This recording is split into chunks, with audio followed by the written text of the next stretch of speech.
Hello, everybody. Uh, funny enough, I don't seem to have sound. Welcome in, my friends. Good to see you. We can still take a clap. I'm not hearing anything. This is strange. Hold on a second. Wait a second. I redid my audio stuff. I don't think I plugged in my receiver.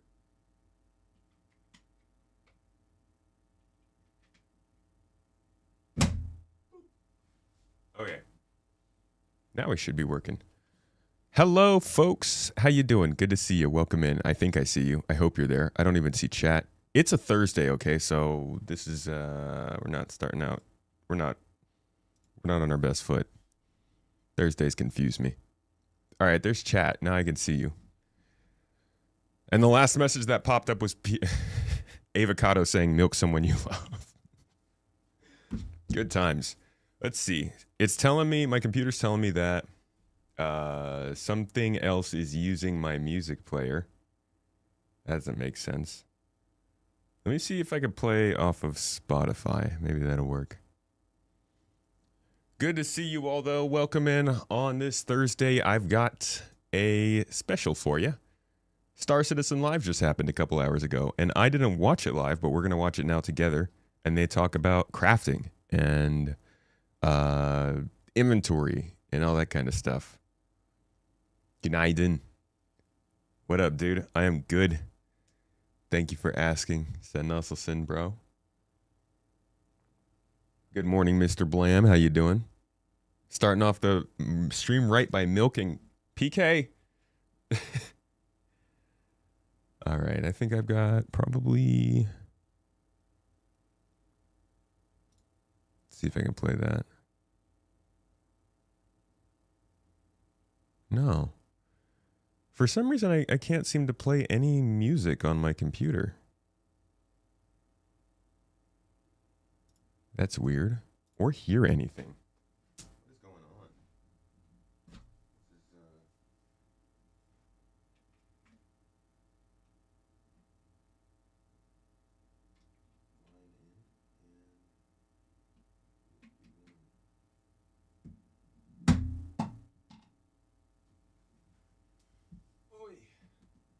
Sorry, guys. Still adding new stuff to the build and trying to figure out what works and what doesn't. Okay.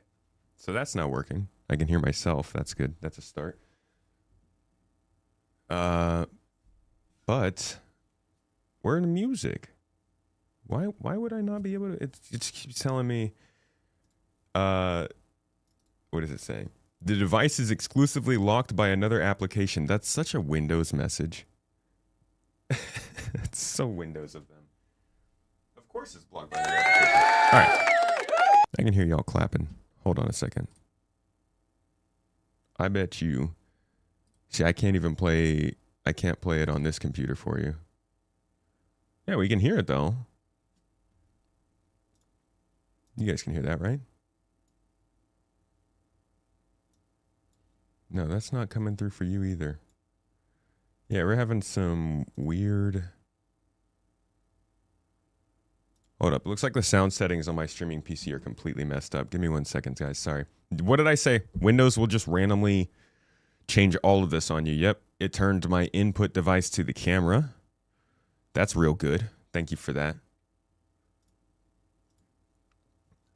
And it... yeah, it disabled all of my sound devices. Love you, Windows. It's the actual f***ing worst thing in the corporate world. Let's see. I gotta scroll through some menus. All sound devices have been disabled. I can't make this up, dude. This is crazy. Windows is off the rails. Enable. Because right now, I know you can hear the music right now, but it's coming from the wrong computer. If we... No, you can't hear the music right now, can you? You can't. All right, let me see if that fixed it. Stop the music on this computer and start it over. And there it is. Can you guys hear that? Nope. I got to reset it inside of OBS as well. This is crazy, dude.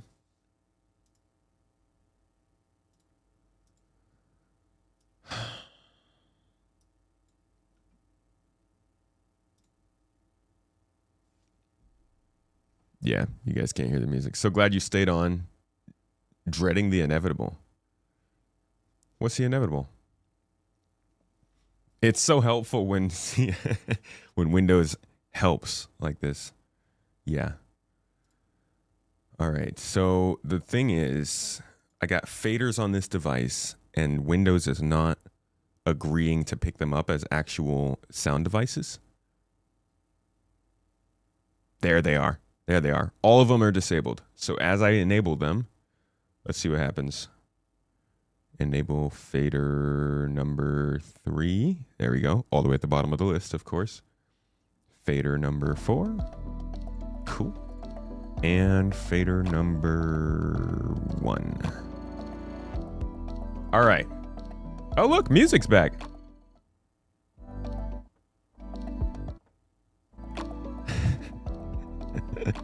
Don't you just f***ing love Windows? Okay, so we're good.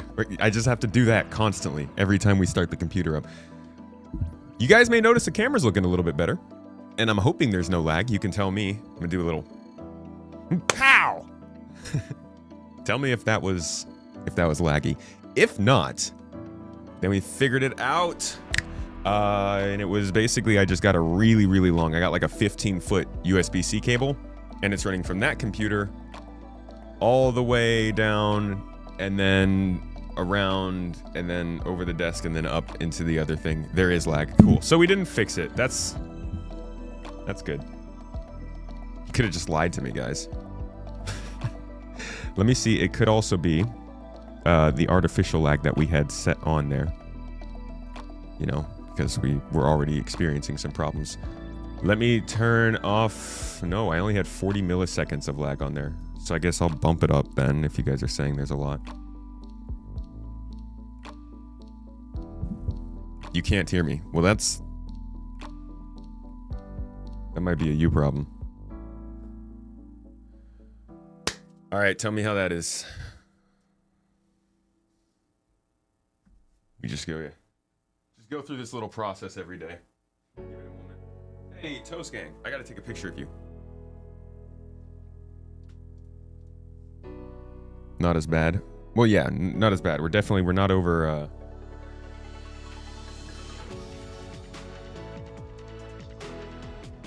Lag is a lot less, but still there. Cool. I'm gonna drop it a little bit more in that direction then.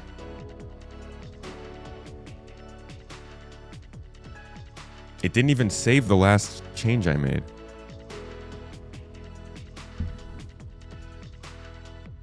So whatever change we just made didn't actually make a difference. That's kind of funny. Okay, how about now?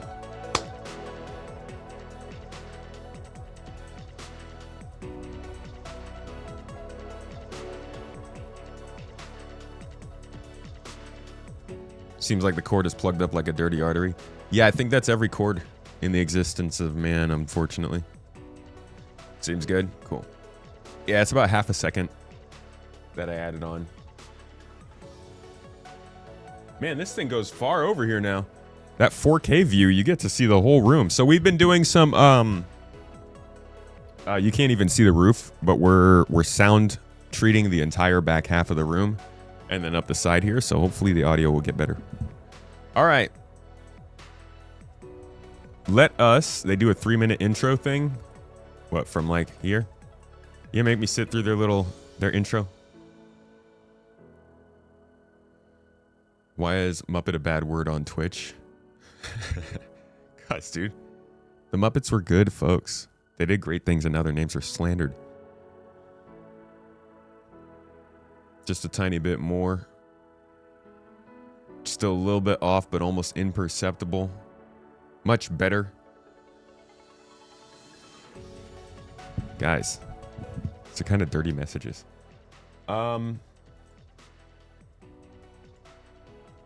Just a tad bit more. Just a little bit more. All right. Let us get to this. Nothing. Let's see what they're doing for Star Citizen Live this week. That's why you're the ideal That Show guest. Pick a topic. A topic. The popcorn basket. The popcorn basket. Yeah. This is my. I went to see Project Hail Mary. Go ahead and turn the camera on. Why not? It's Went a to go sick see movie. Project Hail Mary. It's our thing. See Project Hail Mary. Show's not started yet, everybody. We still got 3 minutes. But you know, they had the popcorn buckets are now like this crazy thing. They're getting really ridiculous. But I just thought this was a pretty good replica of the helmet. Yeah. So and I got one. I went up to the counter after the movie, and I'm like, "Can I have the popcorn bucket?" And she's like, "Sure." What? And she started filling. I'm like, "No, don't get like. I don't actually want the popcorn. I just want a clean, replica of the helmet." She's like, "Well, you have to have the popcorn." I said, "Can we not be people? Can we not?" It's a scout just trying to do her job. And I'm like, "Can we not? I won't tell anybody." Just get the popcorn and dump it out. It's very tell human. Anybody that I didn't want popcorn. And she Or was like put it in something else. Give that to someone else. So. Yeah.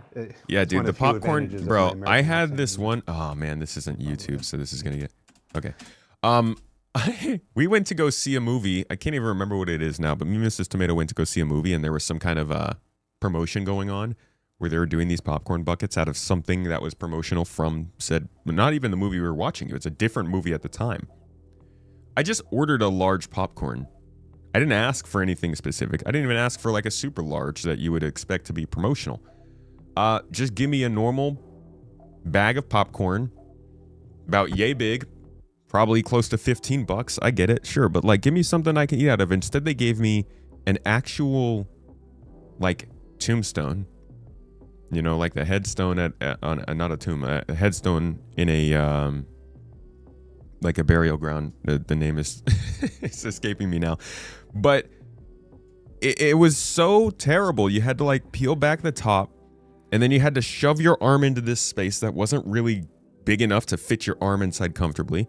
And then there were little pockets at the bottom that were too small for you to fit your hand into. So you had to kind of like stick your finger real hard into this greasy plastic casing to get that last bit of popcorn. It was one of the worst things I've ever experienced at a movie scene. And I can't believe they still try to do these for their promotions. Just put the things out there and let folks buy them. You don't need to put popcorn in it. There are no attempts of my American accent. But yeah, I thought it was a really good helmet. Yeah, it's cool. But yeah. That is a pretty cool promotion. promotion. It's a very good film. You've all seen I'll it? give them that. I haven't got to it yet. Yeah, you don't. we talk every once in a while. It's like, hey, have you seen this? And it's like, no. It's like he's only the design director for the entire game. Lots of time. The amount of free time that I have is very limited. Yeah, and mostly spent on audiobooks lately. So. Oh yeah, what are you listening? Bro, I'm happy for my money to go Just, towards more people finished, seeing Hail Mary. Mark of the Fool. It's a progression fantasy series, kind of based on D&D, but expanded. It's actually a lot of fun. Is this the what did Rich introduce me to a genre? The lit RPG. Lit RPG, is that lit RPG? So it's either fantasy or sci-fi, but it's based on game systems. So the world doesn't take place in a game, but there's often a system that tells everybody in the world what their stats are and how they're progressing, and so they've always got that feedback from the system of like how they can grow and progress. Rich is full on making a lit RPG, by the way. I've been following it a little bit. He's been publishing, I think, about an episode a day this month. And it's cool to see, these people are freaking busy, but it's nice to see them. Like John works on his car. Rich is working on an RPG thing.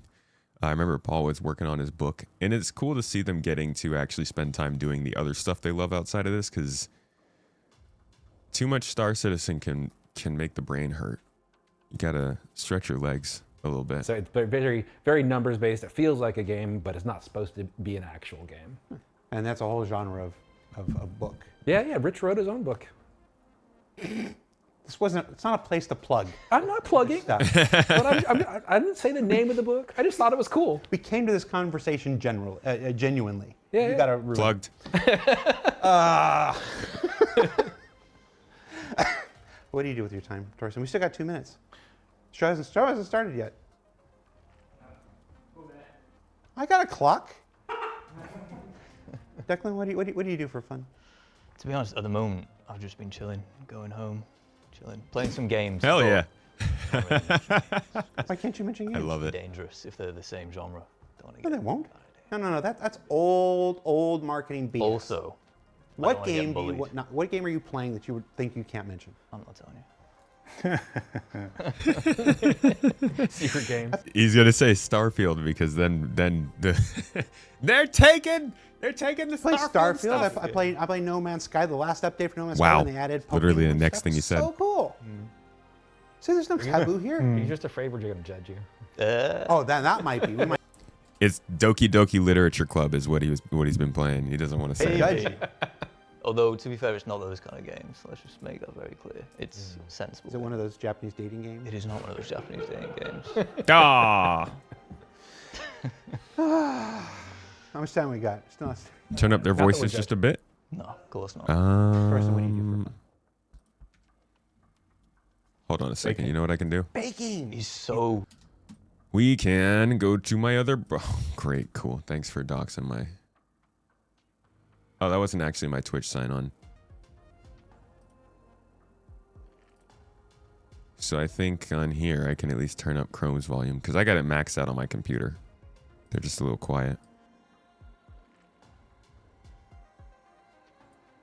So the world isn't. don't want to No, get they won't. Pokemon stuff was so cool. See, there's no taboo here. You're just afraid we're going to judge you. Oh, that might be. We might judge you. Although, to be fair, it's not those kind of games. Let's just make that very Yeah, clear. Doki Doki's sick. Sensible. Is it one of those Japanese dating games? I mean, I haven't played it, but I have heard good things. Didn't it also get like blocked somewhere recently for some stupid reason? How much time we got? Is it psychological? Not that we're judging. No, of course not. Torsten, what do you do for fun? Baking. Baking. He's so Hell yeah, he's dude. so good at it.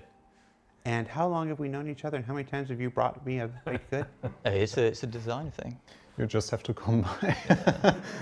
Every Monday there's plenty, but the rate that it gets consumed is actually increased over the last couple of weeks. What do you That's call those, awesome. like those round ones with the filling? The tahini ones. Yeah. Yeah. Those They are quite. I could eat those all day long. I would be Yeah. like, Torsten out here baking tahini baked goods for the office? I never would have guessed. Honestly, though, he kind of does look like he's got the wholesome food touch 30 to him. pounds heavier in a week. I had tahini for the first time, knowingly anyway, a couple weeks ago. It was on a pancake spread. It was like cinnamon tahini or something like that. Yeah. Look at that. So it's made out of Sesame. sesame seeds. Yeah. Yeah. Oh, roll the credit thing. Go ahead. Hey, do the credit Chef thing. Do the title Torsten. thing. All right. Okay, so we're starting. We're finally starting. Cool. Let's get into it. Space nerds, welcome. If you just got here, we are live going over a inventory and crafting special Q&A that we had Torsten, Rick, and Declan all on to talk about industrial gameplay, crafting, inventory. Where is it headed? Probably a lot of how is it going to change from what we've gotten so far. I'm not going to take a lot of time because I'll probably be talking throughout this. Thanks for joining. If you're not here live, join us. It's a lot more fun. We do a lot of conversation, and thanks everybody for coming into this Thursday special. Let's do it. Hi, everybody. Welcome to another episode of Star Citizen Live. And if you have any questions, Seb, that part doesn't go on YouTube. Just from here. No, don't worry. I'm your host, Jared. And if you've never seen Star Citizen Live before, it's where normally I know my own name. They told me before start. I had to move my heartburn medication. It's like, don't tell people you have heartburn. It's still there. It's still on camera. It's about weird. It's about weird. Play the title sequence. Play test sequence one more Need a time. do-over, Jared? Dude, I literally did this on the podcast like a week or two ago.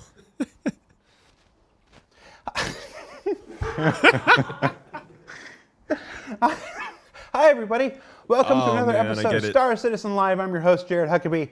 If you've never seen Star Citizen Live before, it's where we take an hour out of our program. Nope. Look, we put up a thread, and we asked you for questions about inventory and crafting. And you guys came with questions about inventory crafting. And then these three guys, let's show them. They went through that thread, and they picked 26 that they wanted to talk about today. They put them on a list. They made some notes. Some of us 26 questions, not bad. Not bad. I hope there's at least 0 when questions. have in the there. notes printed up, so make sure we don't forget stuff. And now we're here to talk to you and answer your questions. But also maybe Joining a us when on the show answer. this week, Rick, tell everybody who you are and what you do. Hello, I'm Rick Porter. I'm the design director at CIG. I work both on Star Citizen and Squadron 42, but mostly lately I've been focusing on the design for Star Citizen and getting We love to hear that. Yes, dude. Hell yes. Oh man, it just makes me happy to hear them be like, I work on Star Citizen and Squadron 42, but I've been leaning more towards Squadron 4. Dude, it's ingrained in my head. I meant to say leaning more towards Star Citizen. That's good news. We want that. one release out after another in the last couple of years. Yeah. 11 releases last year. Yeah. Pretty proud of that, honestly. Yeah. Only because you're next to him. Yeah. No. Because you don't bring me baked goods. Declan, tell everybody who you are and what you want to do. Yeah, my name is Now he won't Declan bring you Nordeck, any. System designer, so it involves helping design systems and then maintain them once they're out live, such as crafting. Yeah. Which is one of the things Thanks for we're that. Which is very convenient for this show. We didn't plan that at all. No. And Torsten, who are you and what do you do?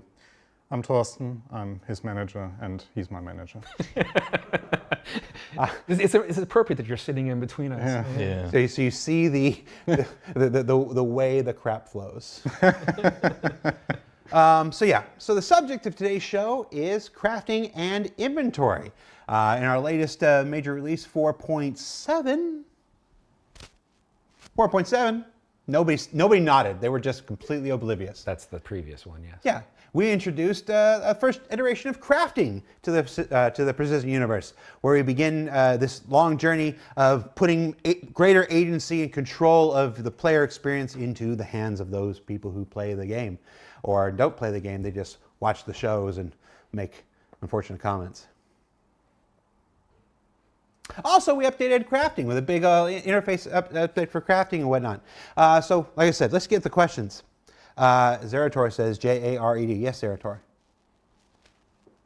You took up 5 lines in Twitch chat. I'll stop the whole show. What do you want? Yeah, it's going to be that kind of show. What? You didn't know this? You didn't know this by this point? It's going to be that kind of show. Jared. Nothing. Zerator is suspiciously quiet now. All right. So let's jump into the questions we got. These are in It no takes a particular minute. order right off the bat.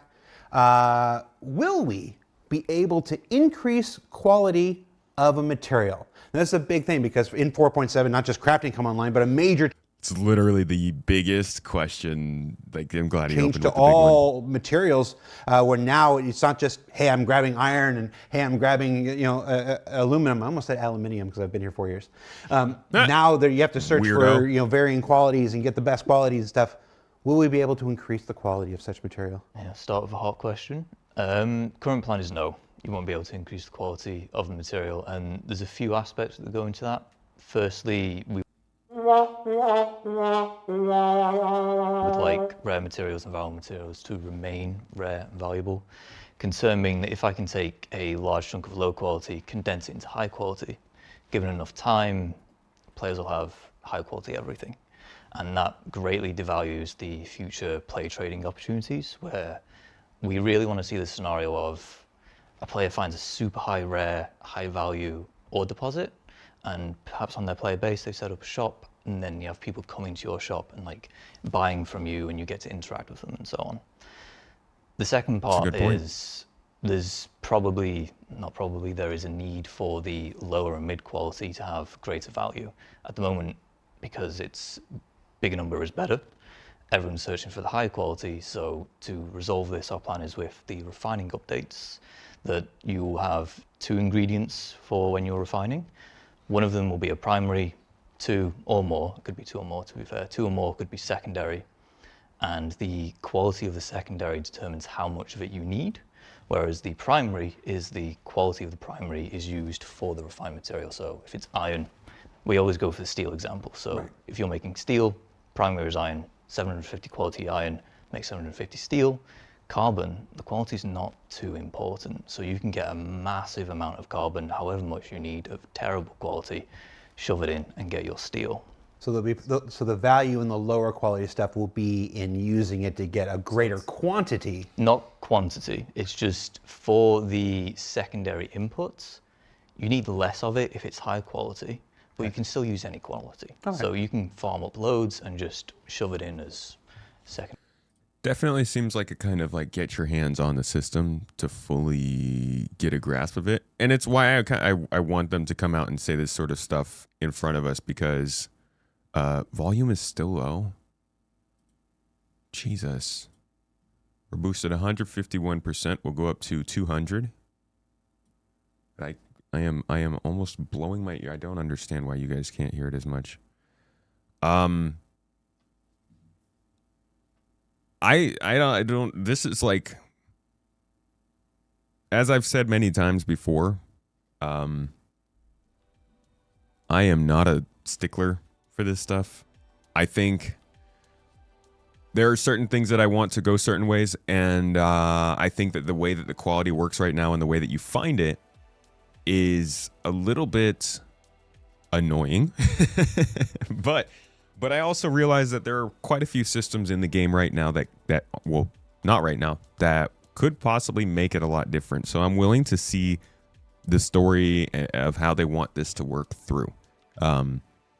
Ultimately, I am glad that we're getting this info. I could care I could care a little bit about whether or not they're going to allow us to raise quality or not. But coming out and talking about it and explaining it like this is really good, because now we can tell everyone else. And there's an official understanding going forward. I'm sure we'll get more info about it here. Dang it. Sorry. So there's a purpose for the lower quality. And it's, to be very honest, it's something that we discussed. And just to be clear, this is actually something they talked about back when they were first introducing crafting. I believe this is Declan talking here. It might be Torsten, about the refining process that they're going to be bringing in. Time the refining process will take. An optional catalyst can speed up the process further. See, this sounds much better Let here. me give you a simple example. If you want high quality steel, you need to put in the best iron you have in the primary slot. You can put any quality. Thank you. Mrs. T brought locks. Oh, and T. Thank you, Mrs. T. Hey, could you maybe dump it in here so I don't spill it everywhere? Thank you. Oh, that's hot. Awesome. She the best. Okay, sorry. Coal in the secondary slot without affecting the quality of the steel. But the quality of the coal will influence how much of it you need to produce steel. As an example, if you put in low quality coal, you might require 4 SCU of coal versus high quality coal that only requires 2 SCU. This is one of the important use cases for low quality materials that Jacob mentioned. You can use refining stations in the world as they will be converted to this new process. You can build your own refineries for yourself, you can get your org to help you out, or you can simply trade for the materials that you need on the open market.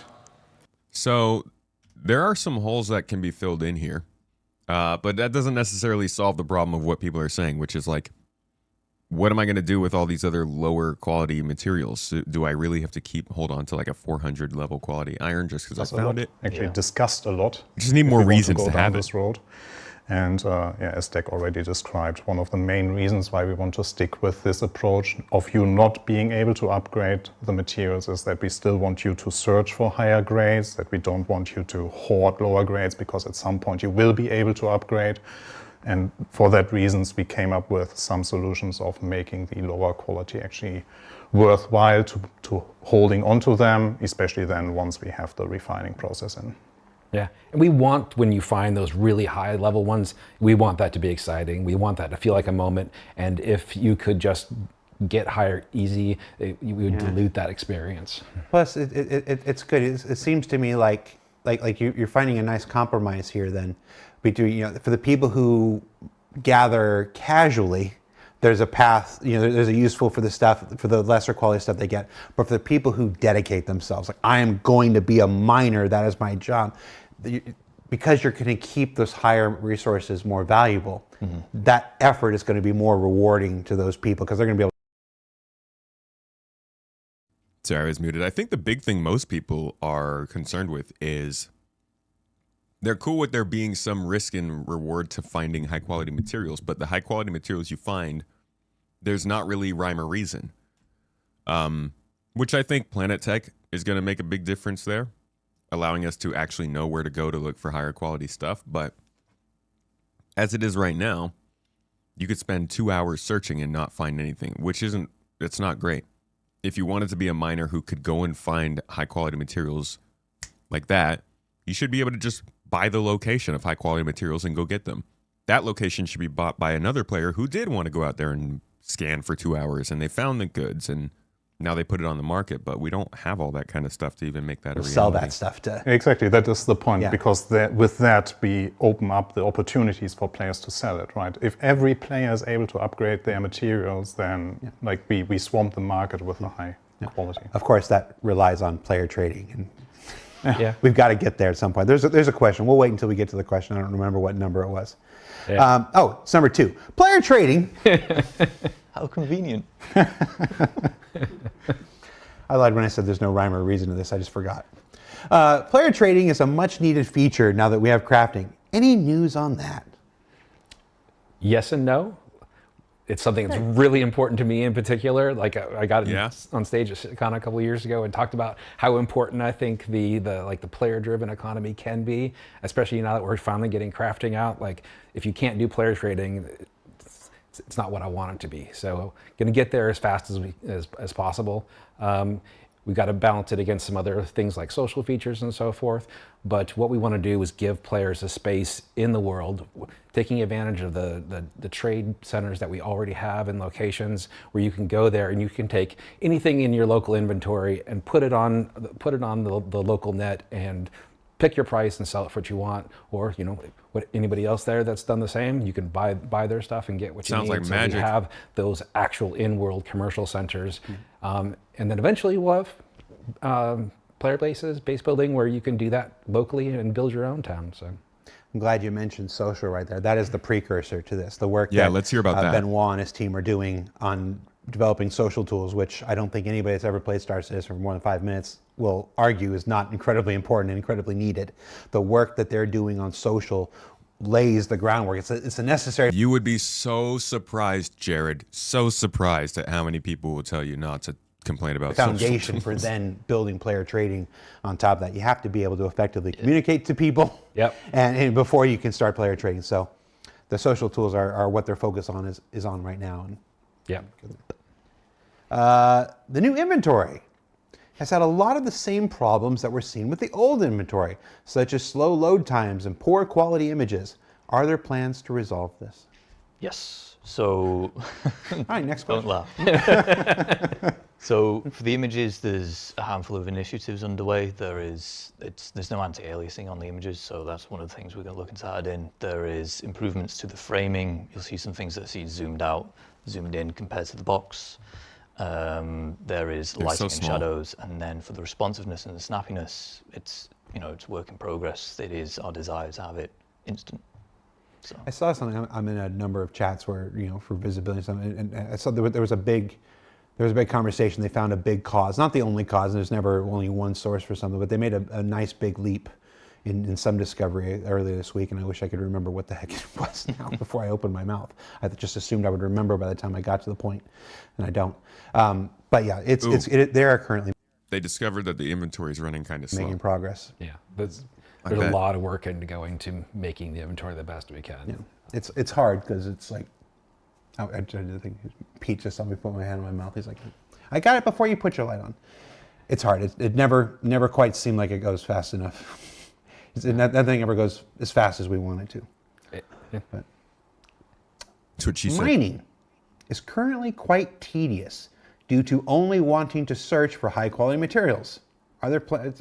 We ended up going into this answer. Hey, at least we're not only searching for Quantanium anymore, right? Little steps. 3 steps forward, 2 back. With Yeah. the first We're answer. getting there. And I think the other part of the answer to that is like the question is like, all I'm finding is boring stuff. Where's the excitement? It's like we will balance that over time. If we're not supplying enough for the players to like feel satisfaction in that process, if we're not supplying enough for to have a good crafting environment, we will adjust the balance of what we think gets to a good place for both the economy and to make sure that all the other game systems come together for a fun environment.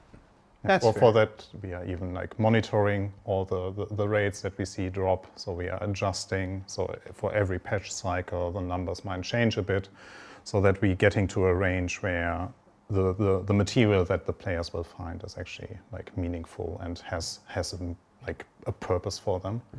Yep. But yeah, I wouldn't call mining tedious. That's because you're the industrial guy. Wait, I'm sorry. I missed that answer. I was reading That chat. process, Today, where's the excitement? It's like, With yeah. the first answer. And I think the other part of the answer to that is like the question is like, all I'm finding is boring stuff. Where's the excitement? It's like we will balance that over time. If we're not balance. supplying enough for the players to like feel satisfaction in that process, if we're not supplying enough for to have a good crafting environment, we will adjust the balance of what we think gets to a good place for both the economy and to make sure that all the other game systems come together for a fun environment. That's Well, fair. for that, we are even like monitoring all the rates that we see drop. So we are adjusting. So for every patch cycle, the numbers might change a bit, so that we're getting to a range where the material that the players will find is actually like meaningful and has a purpose for them. I really would have. I would have loved to hear them say that they were going through a dedicated resource generation update. Maybe mention Planet Tech V5 that's going to make a little bit of a difference in finding the stuff. Interesting that But, doesn't come up. Yeah, I wouldn't call mining tedious. Well, it depends. Not every game loop is going to be for every person. And we don't Yeah, that's we don't know okay. the person who said this. For some people, it will be tedious. Yeah. But But it should also be exciting for the people that enjoy it. Yeah. No, if you don't want to make something that if you make something that's for everybody, it's a little too broad. Those too broad, it's a little too uninteresting and whatnot. You want to make something that's engaging, and some people are going to take to it, and some people are not. One of the things you said about we were going to continue to balance is, I think anybody that's followed the project long enough can attest that we continuously evolve. We put a thing out, and then we change it, and then we change it, and we get feedback, and we change it again, and we get feedback and change it. That's part of developing a game with an open environment like we do. Mining alone, since we're talking about mining, let's just use that, has evolved so much from that initial release. So crafting will do the same. Crafting will do the same, and mining will continue to do the same, and stuff like this. So I think that's been borne out over the years. So. Is the purchase of materials of various qualities other than 0 from in-game locations like mining outposts being considered? Yes. So I did not sure I understood the question. So at the moment when a You wrote shop the sells answer. a resource, I've wrote the answer and just took people's names on it. So Declan, at the moment shops the sell team leader in the resources at 0 college just 'cause project. that's Oh, right. default. It's just a tech limitation. That was never intended. It was, Yeah, it's exactly. just where we landed for the release. They'll end up selling materials of quality. They won't sell the super high quality stuff. And equally, if you sell good quality to a shop, it'll pay more. But the best deal is probably going to be on the player trade market because that's where Yeah. people have the most money. we'll have a market with multiple quality values. You'll be able to go there and pay more for higher quality and less for lower quality. And the same vice versa. If you want to sell your own stuff, you'll get more for higher quality and less for lower quality. That's absolutely the design, and we'll get there. We just couldn't get there last release. But what Dex said is that, and I want to highlight that, is that we really want to have player trading standing out in comparison to trading with NPCs. So we want to make sure that, sure, you will be finding like different qualities from NPC traders, but your source should be, or we want to encourage you to actually trade with players there. And eventually it'll all be tied together. Like whenever a player's trading to another player, we'll be tracking that and adding it to the overall simulation. We've talked about having Star Sim, the simulation that knows everything that the players are doing, plus all the things that we're expecting the NPCs to doing, so that when players buying stuff for one price, that is reflected in the NPC prices as well. Yeah. So I lost it. I lost it from the chat. There was a question from the chat.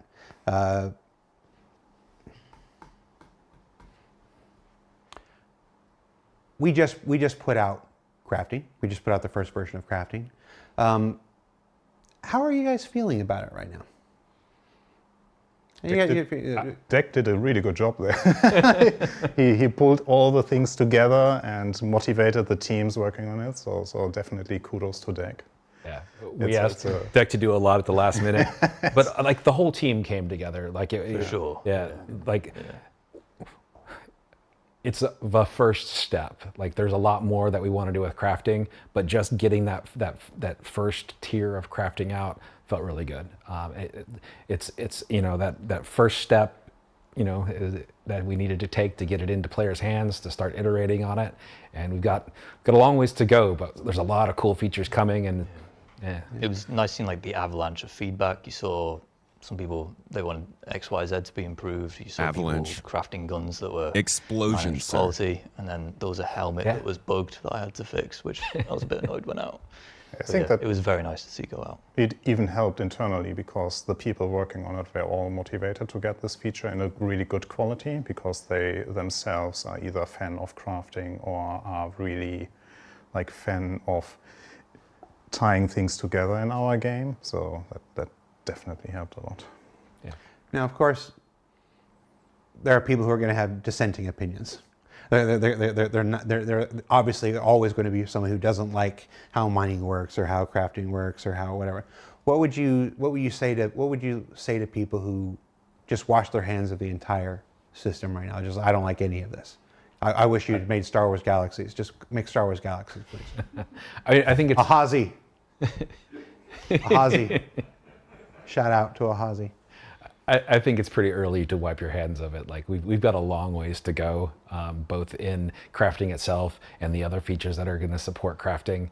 Yeah, it's too early to tell, I would say. This is absolutely just our first step out the door. And while it's really cool to see what players can already do with it, we're far from done.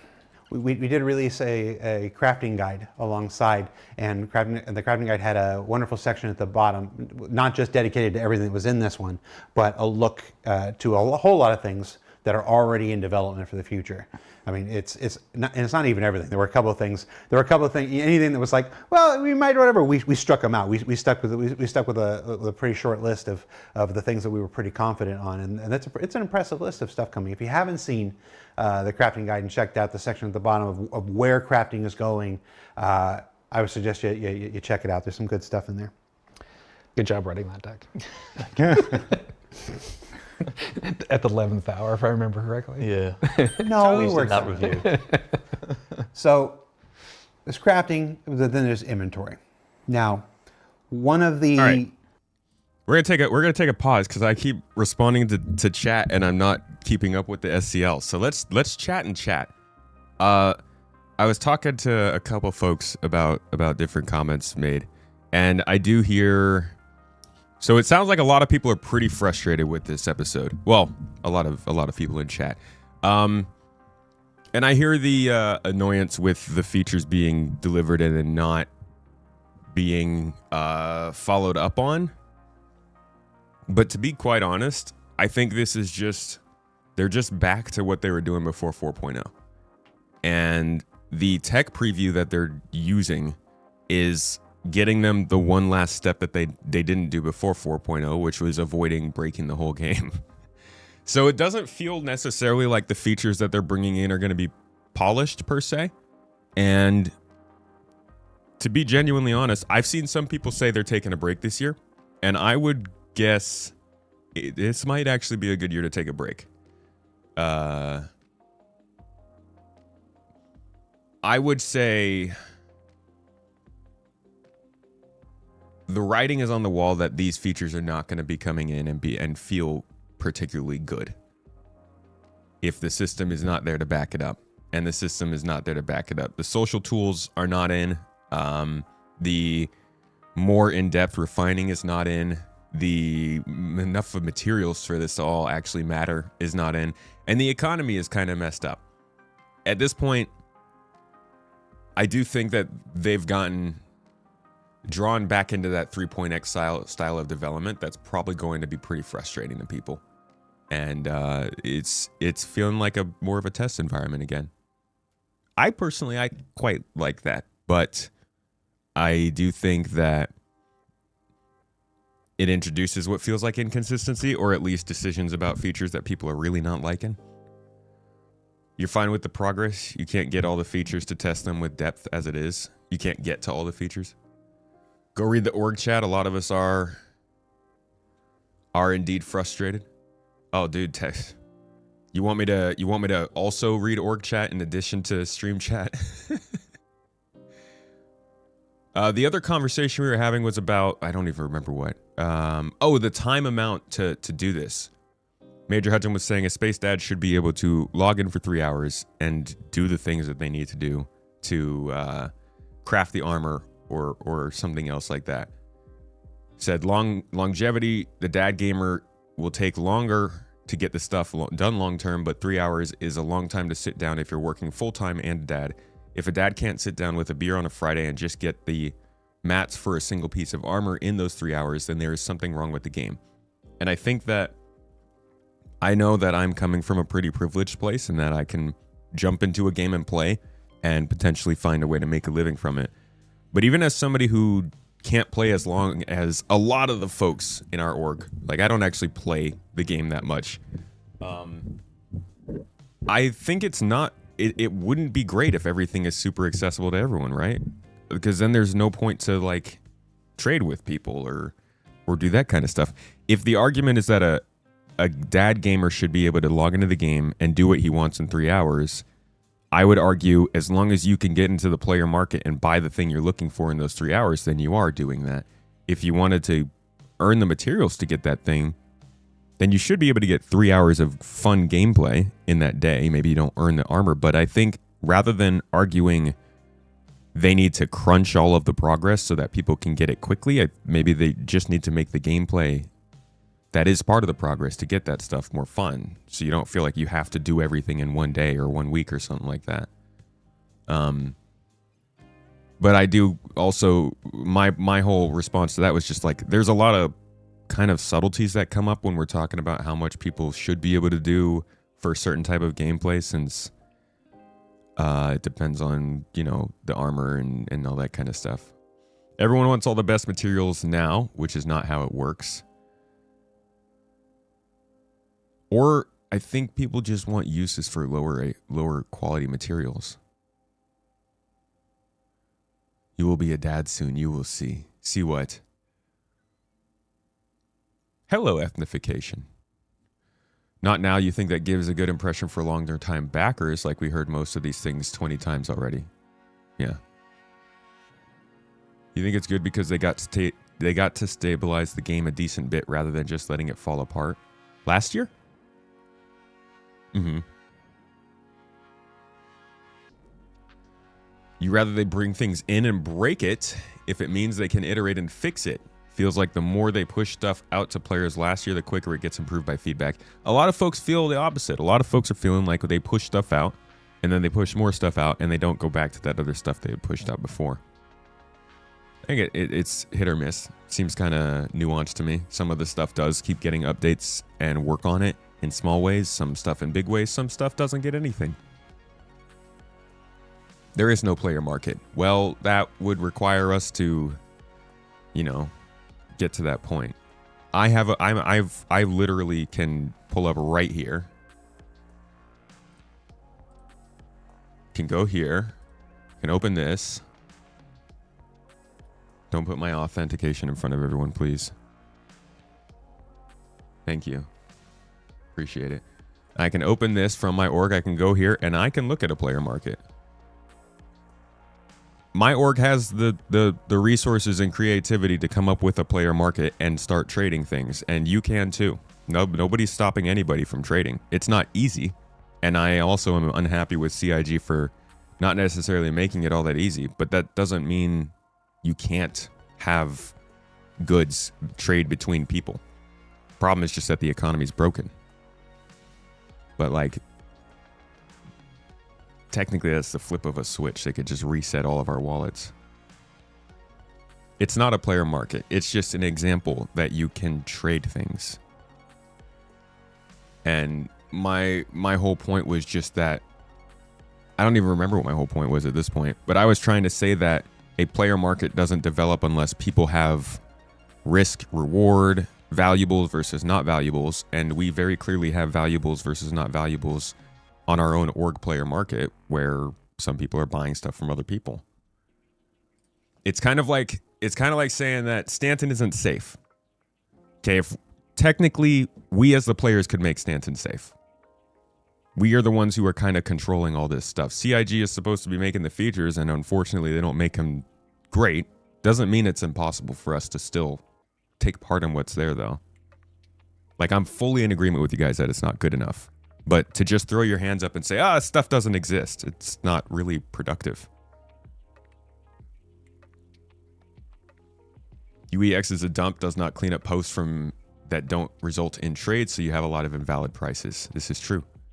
That's why I think a smaller market is better. People aren't going to take an effort to find GII's market. This is also true. But people aren't going to take an effort to go to the website and look at the crafting guide. People aren't going to take the effort to go to Spectrum to add friends. All of these things are roadblocks. All of these things are reasons why I say don't play the game. But if you want to play a game that's broken, it's not finished, that's in constant development, that's been here for 13 years and is still not finished, you need to accept the fact that it is broken. And like, it pisses us all off, but there's no point in going in circles over and over again saying these things don't matter when they're functional but broken.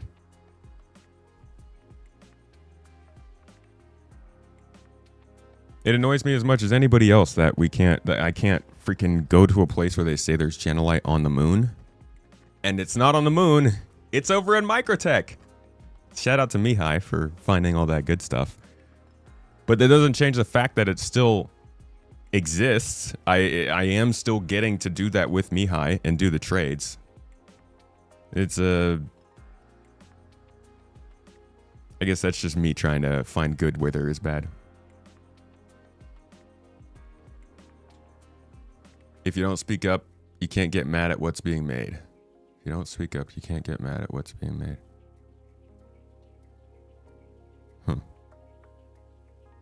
Last time you tried to trade with a third-party app, your A-grade stealth power plant vanished in the freight elevator and just magically came back next patch. What did the app do?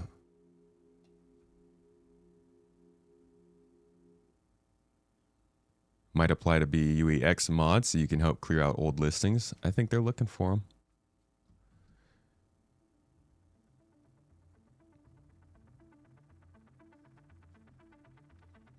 You're not interested in mining, but it'd be nice to buy things at a merchant. That would be, yeah, it would be freaking great to... Don't get me wrong. Being able to buy high-quality materials, know where to go to find high-quality materials, all that kind of stuff would be fantastic. I hope that comes in fast, but I doubt it. That's more us being resourceful than CIG implementing those systems or making it easy. This is true. By all means, I'm not saying CIG is doing any of that to make it happen. It's on us. But we've been doing that the whole time. I made a couple videos about that. The freaking players are the people who have been making this all work.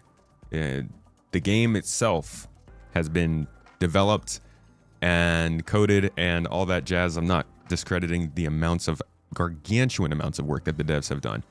But when it's come to onboarding people, teaching people how to play the game, giving people services to understand how the time changes in the game, how the moon works, who's in your group, who's in your org, communications, all that stuff has been handled by the players outside of the game. So I get you.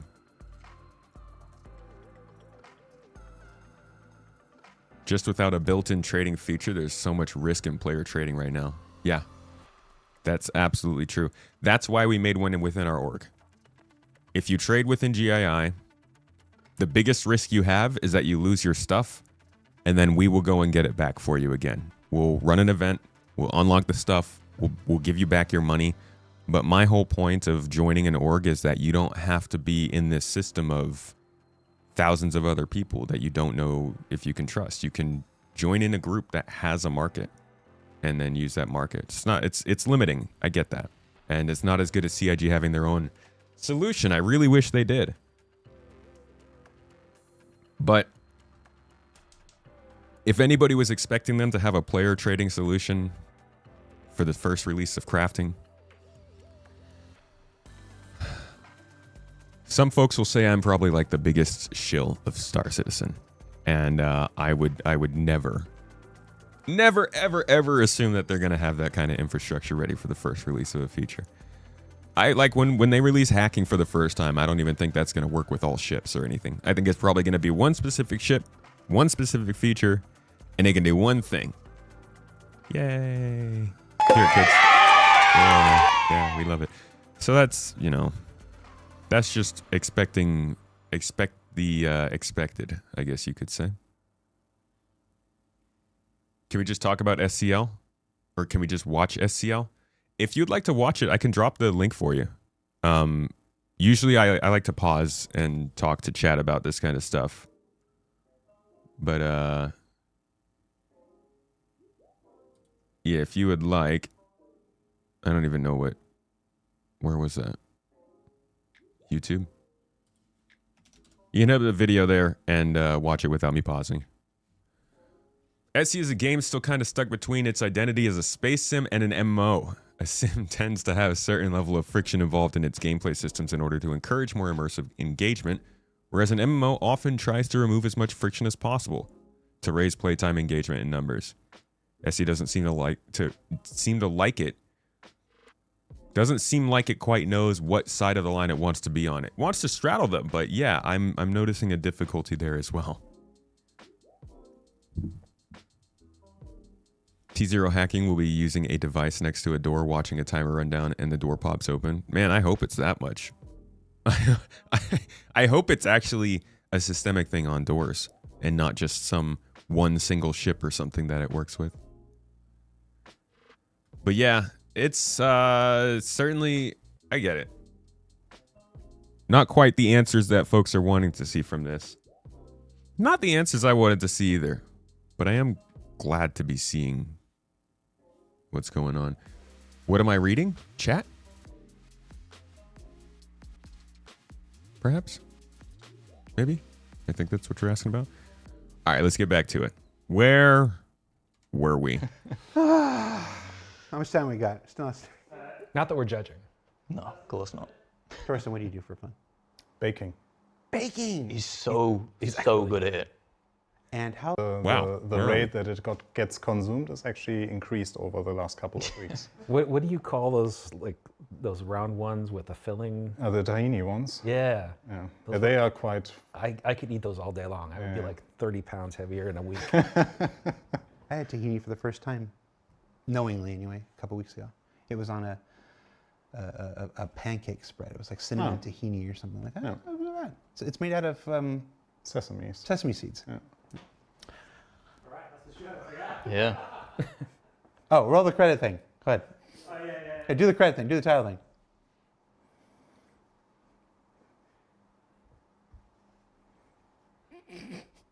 Hi, everybody. Welcome to another episode of Star Citizen Live. And if you have any questions, Seb, that part doesn't go on YouTube. Just from here. Wait, what? Did I somehow start over? How do we get all the way back here? Oh, man, now I don't know. This is why I like watching this stuff on YouTube, dude. Is it up on YouTube yet? Yeah, it is. Twitch. Where were we? Months between major releases or even longer and stuff. They go completely quiet. We are putting new stuff in development for the future. I mean, it's not even everything. There were a couple of things. Anything that was hands to start iterating on it, and we've got a long ways to go, but there's a lot of cool features coming, and yeah. It was nice seeing like the avalanche of feedback. You saw some people. Okay, we're getting close. doesn't We're like like right here somewhere. how mining works or how crafting works or how whatever.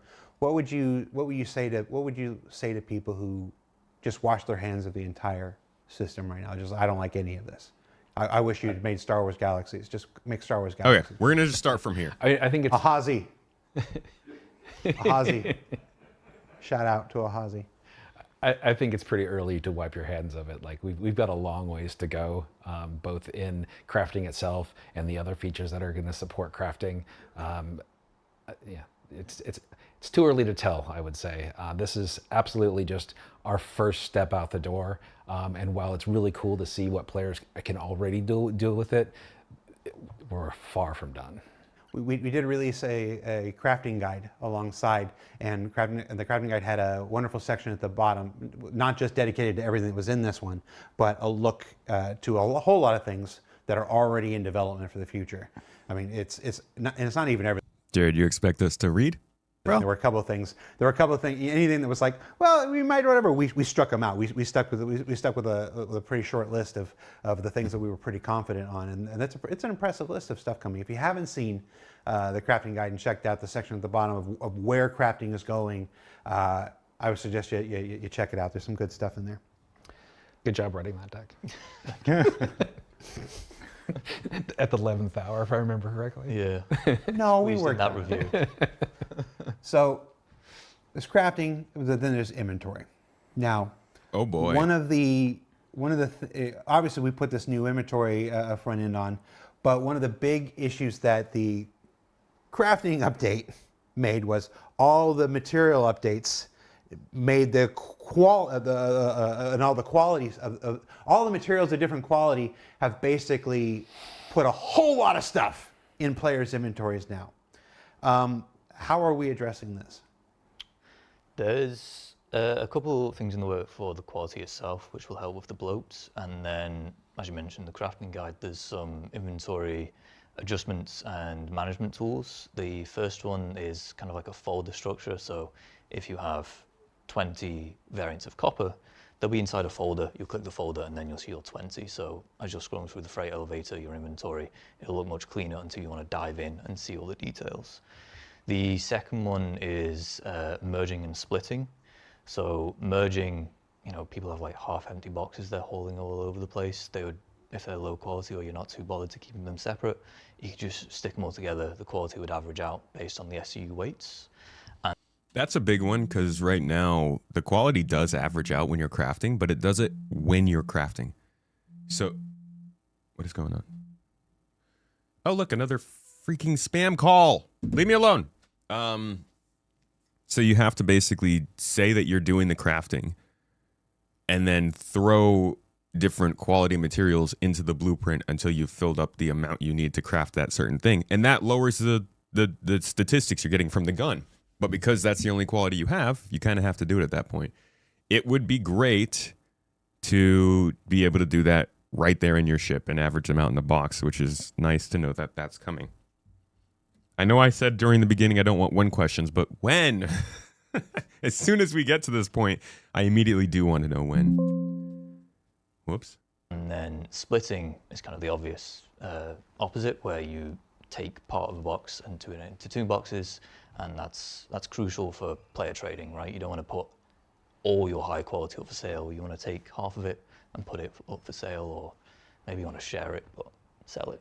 So this is more about like if you have a 60 SCU crate, you convert it into two 8 SCU crates, or like into one SCU crates. So you basically split up the volume into smaller chunks. That'll be nice when you have a big So ship or a small ship. In comparison to the merging, this will leave the quality unaffected, right? So just create new containers holding the same material. And I'm going to ask the question that chat is going to be asking right now, and you don't have to look at it. Why wasn't something like that in the first release then? If you know you're going to flood the inventory system with all these new materials, with all these varying qualities, why wasn't merge and split and stuff like that in the first release? Because it wasn't ready yet. But we have to release at some point, don't we? Yeah. How long do we want to really on release for all the features that we have planned? If we waited on What a every surprising little feature answer. that we want to have be part of the system, like it would take us so much longer to get anything out into players' hands, and it would just slow down the iteration overall. Yeah, And thus, that is why we are back to the the pre 4.0 style of development. And if you do not like that, I don't think they're going to change it. Tech preview is literally just meant to make it work. They're still going to just keep adding features as they become available, and they will iterate on those as they can. But I think the biggest disconnect that there is probably between the team making Star Citizen right now and the people who are waiting for it, and this might result in a couple of flip tables, so bear with me. They're still very far away from finishing Star Citizen. They're arguably, it feels like where they should have been in 2018, in my humble opinion. Not necessarily tech-wise, but in 2018, Squadron 42 should have been wrapping up, and they should have been ramping up into Star Citizen development hardcore. But instead, it seems like that all that time was like engine, and Squadron 42. And we're just now getting to the point where they're ramping up Star Citizen development. And I think that means that we are just getting into the 3 or 4 years. Well, somehow, according to Chris, they want it to be a 1 to 2 year cycle, 2 to 3 year cycle. I think we have just entered this 3 to 4 year cycle where 1.0 is the development focus and Star Citizen actually starts getting the features that make sense to us. We're still just seeing the groundwork for these features, which is crazy for me to say. I know. I'm just the messenger here. I'm just telling you what I think I'm seeing. But I genuinely don't think they're as far along on these things as people want to believe. And for that reason, they're adding them and iterating on them slowly so that they don't break anything. To be honest, I'm happy for them that they don't have to rush on this.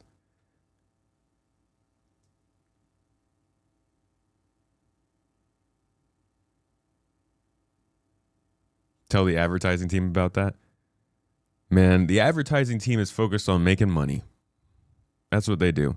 That's why we should be, as a community, talking about this stuff regularly.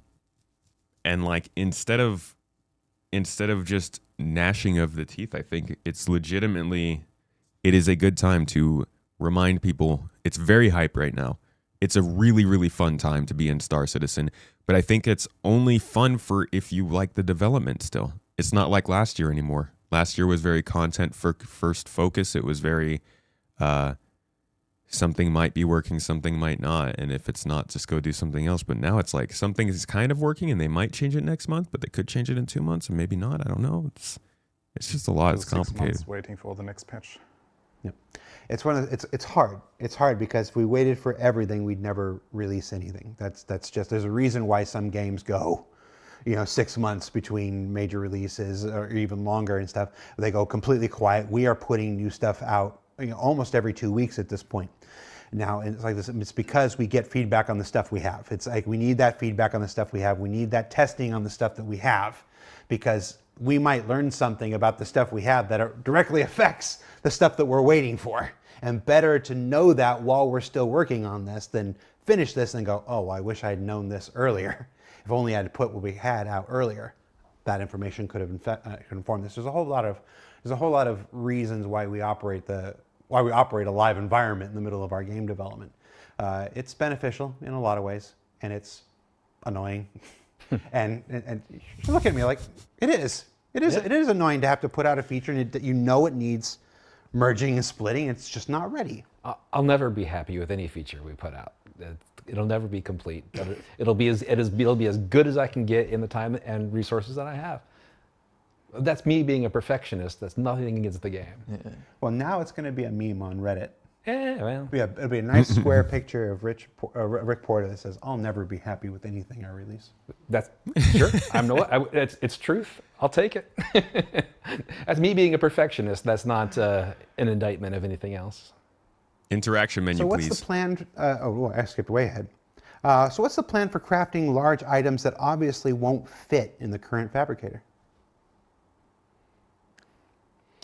So with the current fabricator, we had a specific format that we were going for.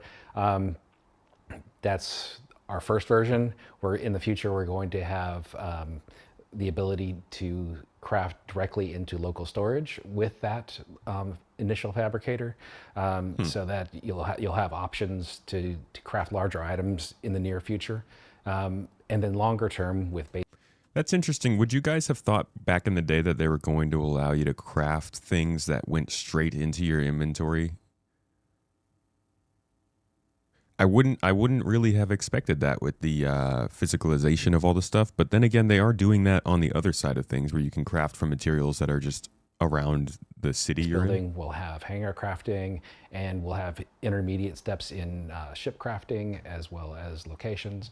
So there's lots planned to like expand your options of size in crafting. Crafting into the local inventory is one of those things that we're listed on that. Yeah, and crafting local inventory is more of a stopgap until we can bring those other features into the game. So I don't think that'll be a permanent solution, but it'll be a way for us to start iterating on our larger crafting before we have those other features available. Hey, Torsten, will mining modules and gadgets ever be craftable? Yes, like most of or a lot of items that we will have, or we already have in our game, all of them will be craftable at some point, and we will make sure that most of the items, or actually every item that is craftable, actually is affected by the quality of the materials that you use for it, so that there is a meaningful reason for you actually to craft those items.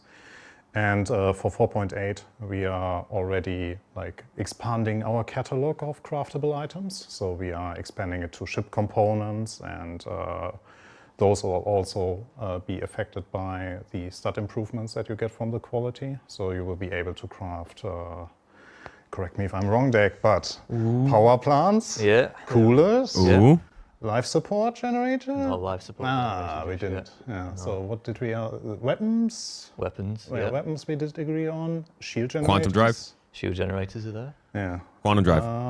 What am I missing? Quantum drive. Am I missing something? There's track beam. The modules. The subcomponents for the salvage heads, mining heads, refueling. The refueling one's an interesting one. We probably won't Hold on a second. I'm sorry, I missed the beginning of this.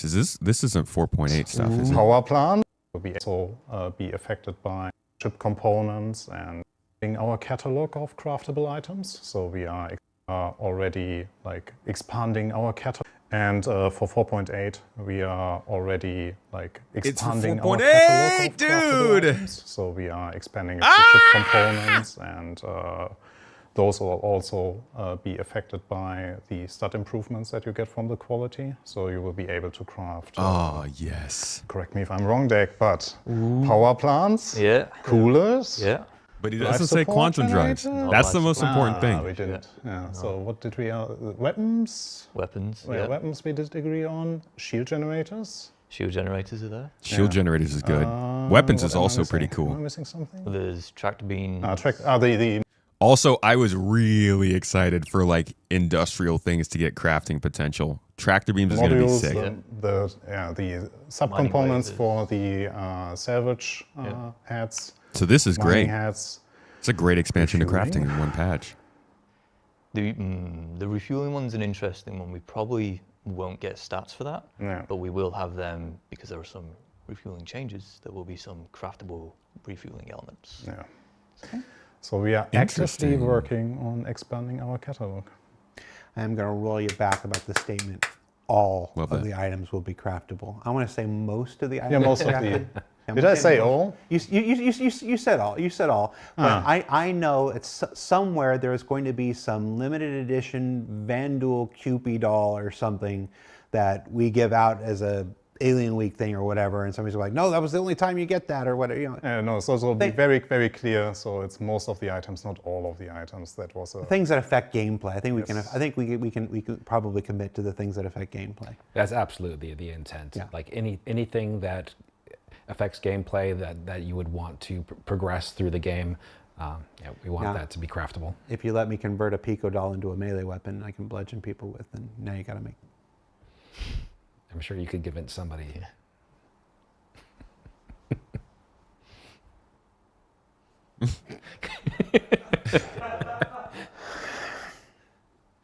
Is there going to be a way to track what blueprints we have other than looking at the fabricator screen? Yes.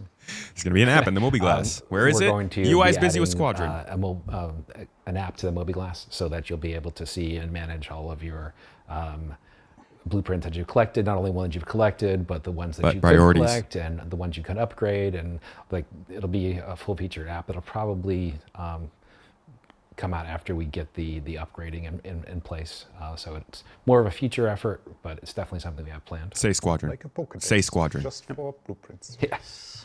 Yeah, it's again one of those things called out in the crafting guide that went live with a whole host of things that we're working towards. So I want to point that out because there are a number of the questions that we received in the thread were all questions. A number of the questions that we had were questions that had answers already published on the day that the crafting went live. So I want to encourage people to check out Jared. that crafting guide available on Jared. robertspaceinstitute.com.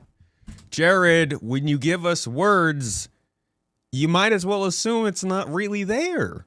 That's reading. You click a thing at the top and then you click another thing No. and it's in there somewhere. We don't click it. We don't know how to click it. This doesn't happen. It's got to be a video. So we got crafting weapons. A lot of the stuff that we're crafting this first thing is FPS related. Will we be able to craft weapon attachments that have different stats from their lootable counterparts? Yes. So exactly like the like picking up on the answer from the mining gadgets, it's like most of the items or a lot of the items that we have will be craftable. That includes also the attachments for weapons. So that means though that the attachments that we find right now in the dungeons, they were already a good test bed for us because we used them back in the day to test. Actually, that was the first predecessor of our crafting efforts there, where we could try out, okay, what happens when we improve the stats on certain components and how does that affect the gameplay. And now that we have proven that, we can actually dial back a bit there. So it's still debatable of how much we want to dial back, if we even want to dial back, but crafting will definitely then also be a meaningful way of having components for your weapons that then affect the functionality of those. All of crafting starts with a blueprint. You know, these are the things that determine what you can craft and whatnot. How many blueprints, not exact number, how many blueprints would you say that we added in 4.7? It's like 700 Probably something. websites that have data mined it, so I'm going to get this wrong. But I think there was Promised me at least 300, but I know you exceeded that by a lot. There was about it's more 300 than and that. something in missions, and then there was roughly about 1,000 that didn't manage to make it into missions, which were like tint variants. And I know there are some still coming online next.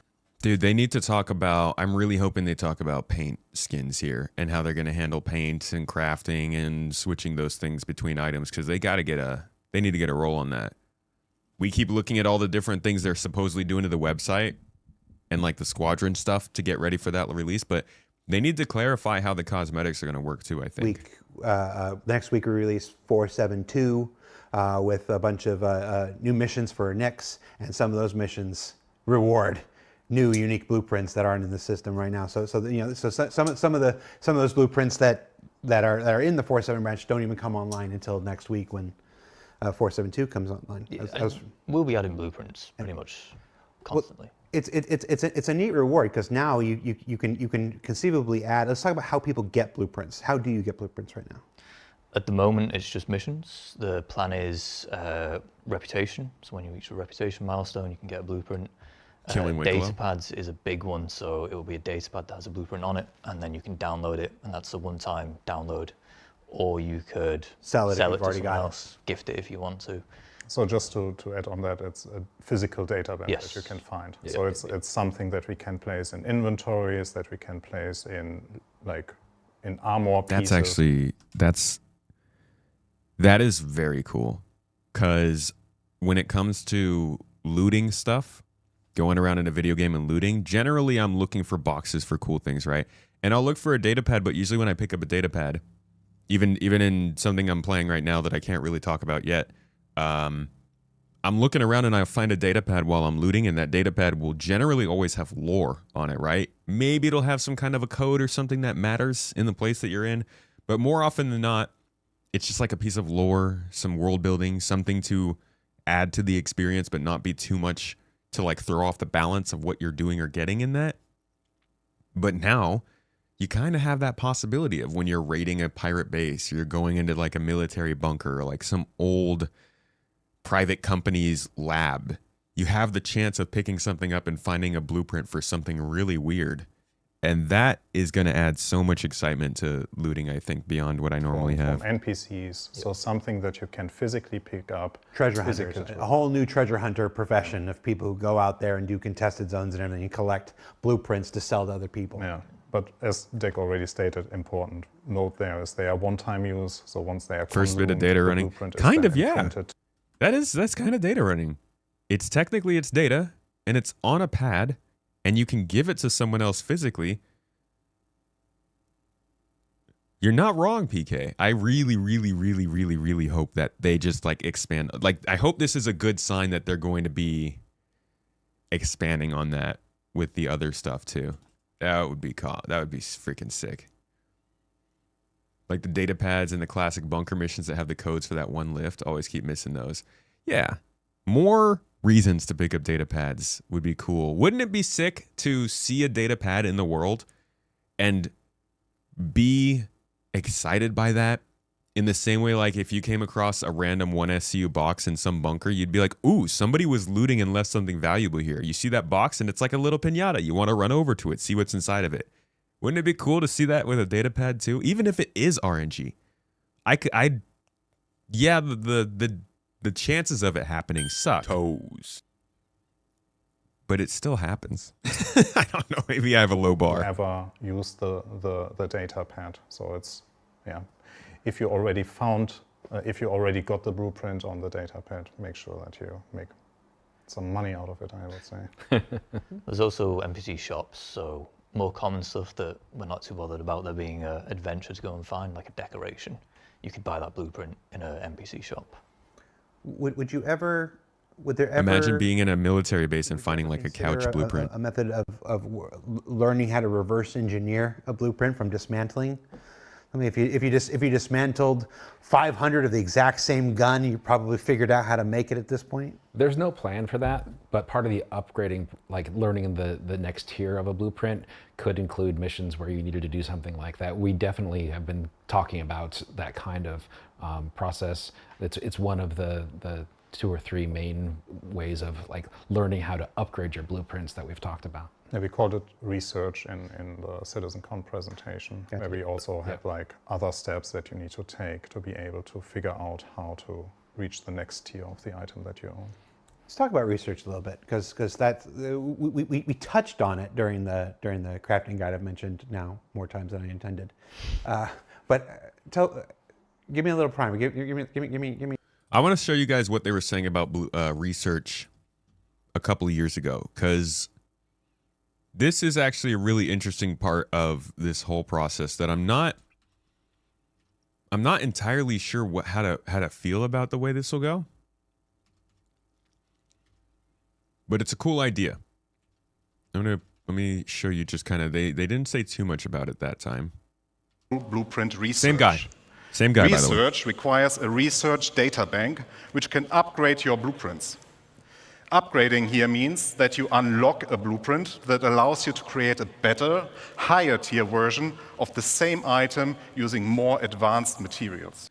So you would need the blueprint to make your item, or you don't. You don't even need the blueprint to make the item. You could find the item in the world. You could trade with somebody else for it. You could buy it from a store.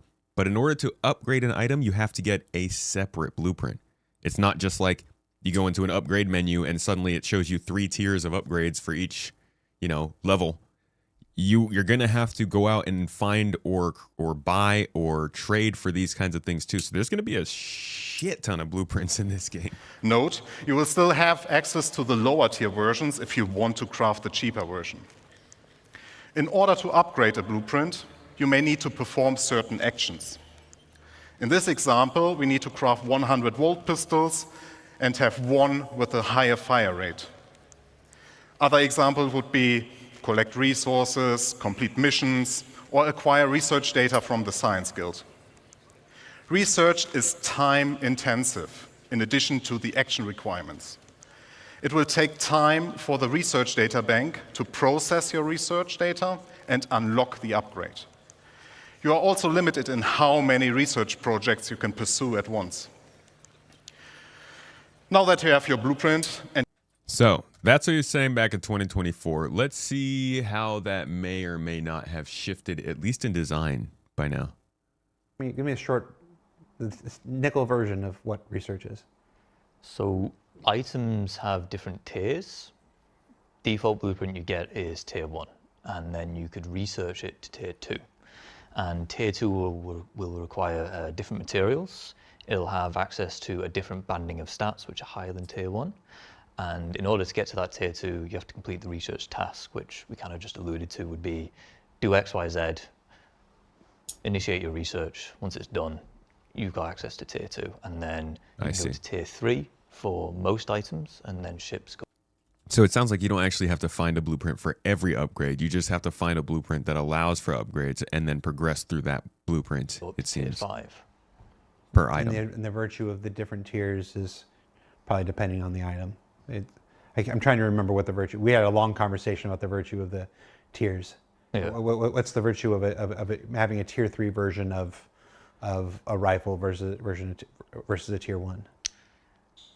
Well, the main benefit. There's another question on the list that alludes to this, but Let's do it now. yeah. Well, one of the things is that not only can you get more stats, but you can get more options. So there'll be a material that you can have either different types of or different qualities of that will provide a trade-off between a buff and a debuff. So you can really lean into one stat that you really like if you want to.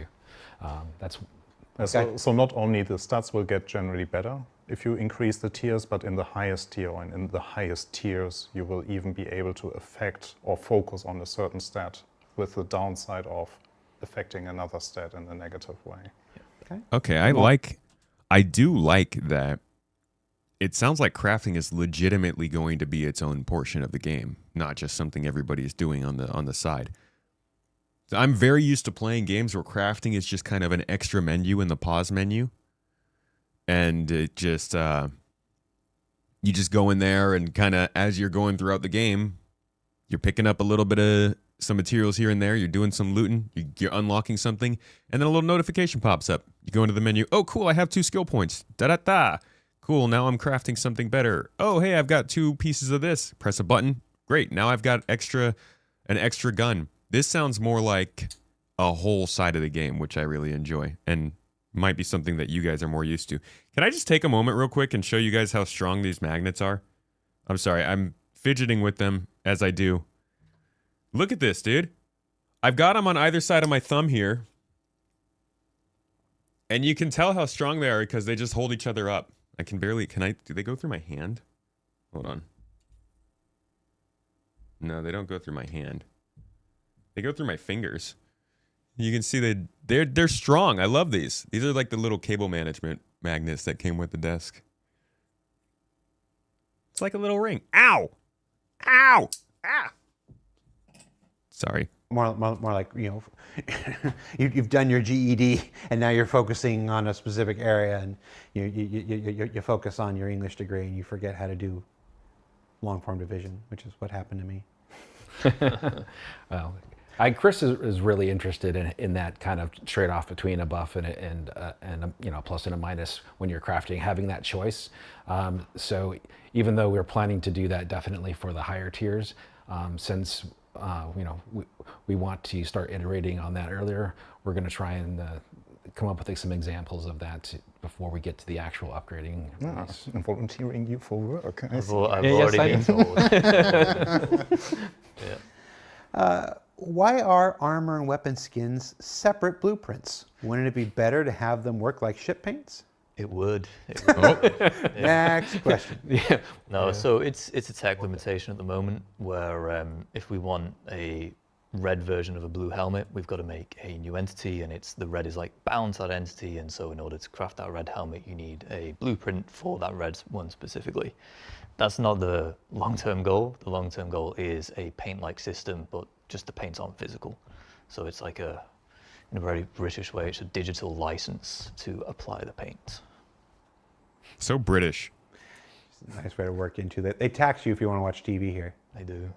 You don't just get to watch TV. Just buying a TV doesn't mean you get to watch TV here. You own a TV. They but also you don't tax get to you watch on it water unless you bottles. Pay the government a tax. And they send you nasty letters if you don't They pay them. do. Yeah, but they don't even Chase you up. Like, They don't even know your name. They're like, resident, Yeah. we will come for you. I'm like, you don't even know my name. I've got a stack of those letters. But yeah, the I don't even a proper tint system for characters and armors has been on the wish list for so long. It's one of those things where you can't work on everything all at once. And every time you do the priority call, there's something that just affects a few more people or affects an actual gameplay element getting better. That's just a little more important every time. But hopefully, its time on the wheel will come someday, because I'm a big fan of Barbie dress up. There might be a more appropriate term for it, but I've always called it, like, I spend so much time in every True about the MMO TV I ever writers. play just focused on far more than I do in real life. Making sure that my character looks exactly how I want them to look, and stuff like that. So that has to extend from the armor to the weapons to the items, because it drives me crazy when I got a cool black and red thing, and I got a gun that's black and red, and I got the helmet black and red, and then I pull out a bright yellow tool. I'm like, no. Let me color my tool. So, you tell me, chat. Am I in the minority, or am I the only one? Drip or drown. There you go. Drip or drown. Are you planning to let players implement custom tags on cargo boxes for the inventory and tractor beam AR? yes. Yes. You'll be able to rename boxes, inventory boxes, cargo boxes, and so when you zap them with your tractor beam, it'll say the name of the box. When's that coming, tomorrow? I don't think it does, you know. Can we I think tomorrow's can the we release talk date for about that being a feature in the actual visor? Maybe if you have, like, I don't know, an industrial helmet on, you can just see what a box has in it, please, or even a standard helmet, because I don't want to have to zap it with a tractor beam. Hey, the crafting guide. This is a question. I didn't bring it up. The crafting Also a guide question that was has a answered in short text blurb on before. salvage updates for crafting. Can you give us more details? So, Salvage consists of two different methods of how you get, or you convert the ship debris that you found into material. So one side is RMC, and right now I don't think we have any recipes making use of RMC, but We don't yet, no. in the future patches we will have blueprints that actually will make use of RMC. So RMC will be already used as a craftable material there. On the other side, with the disintegration of all the construction material, I forgot the name because this name is killing me every time I am sitting. They're your at this names, table. right? Huh? They're your names. Yeah, they are my Rubble. names. No. It's so the construction materials that you get from the disintegration process. Right now, you get the construction material. That was never the intent. We always wanted to make the materials that you get from disintegrating the ship being based off what the ship is actually made of. So an example is if you find a Vendel ship, you get a Vendel material out of it. If you find the Gladios, you will get some GT alumnite, which is like the Aegis material from it. So you get like these processed materials in a certain quality, which the ships were made of, and then you can process them and reutilize them for the crafting process. So like everything that we dismantle, the goal is that this also applies in the larger scale, which is the disintegration of ships. So that means that the material that you basically recycle from them have the quality that they were made with. You lose the amount or some amount of the material, but at least the materials that it was made of, you can repurpose them with the quality that you found them in. As it's meant to just be. to I note do on wonder those, if the this. Vandal material. I do wonder if this depends on the Maelstrom system, because that is, I think, a continuation from where they were going with item 2.0, and just the idea of adding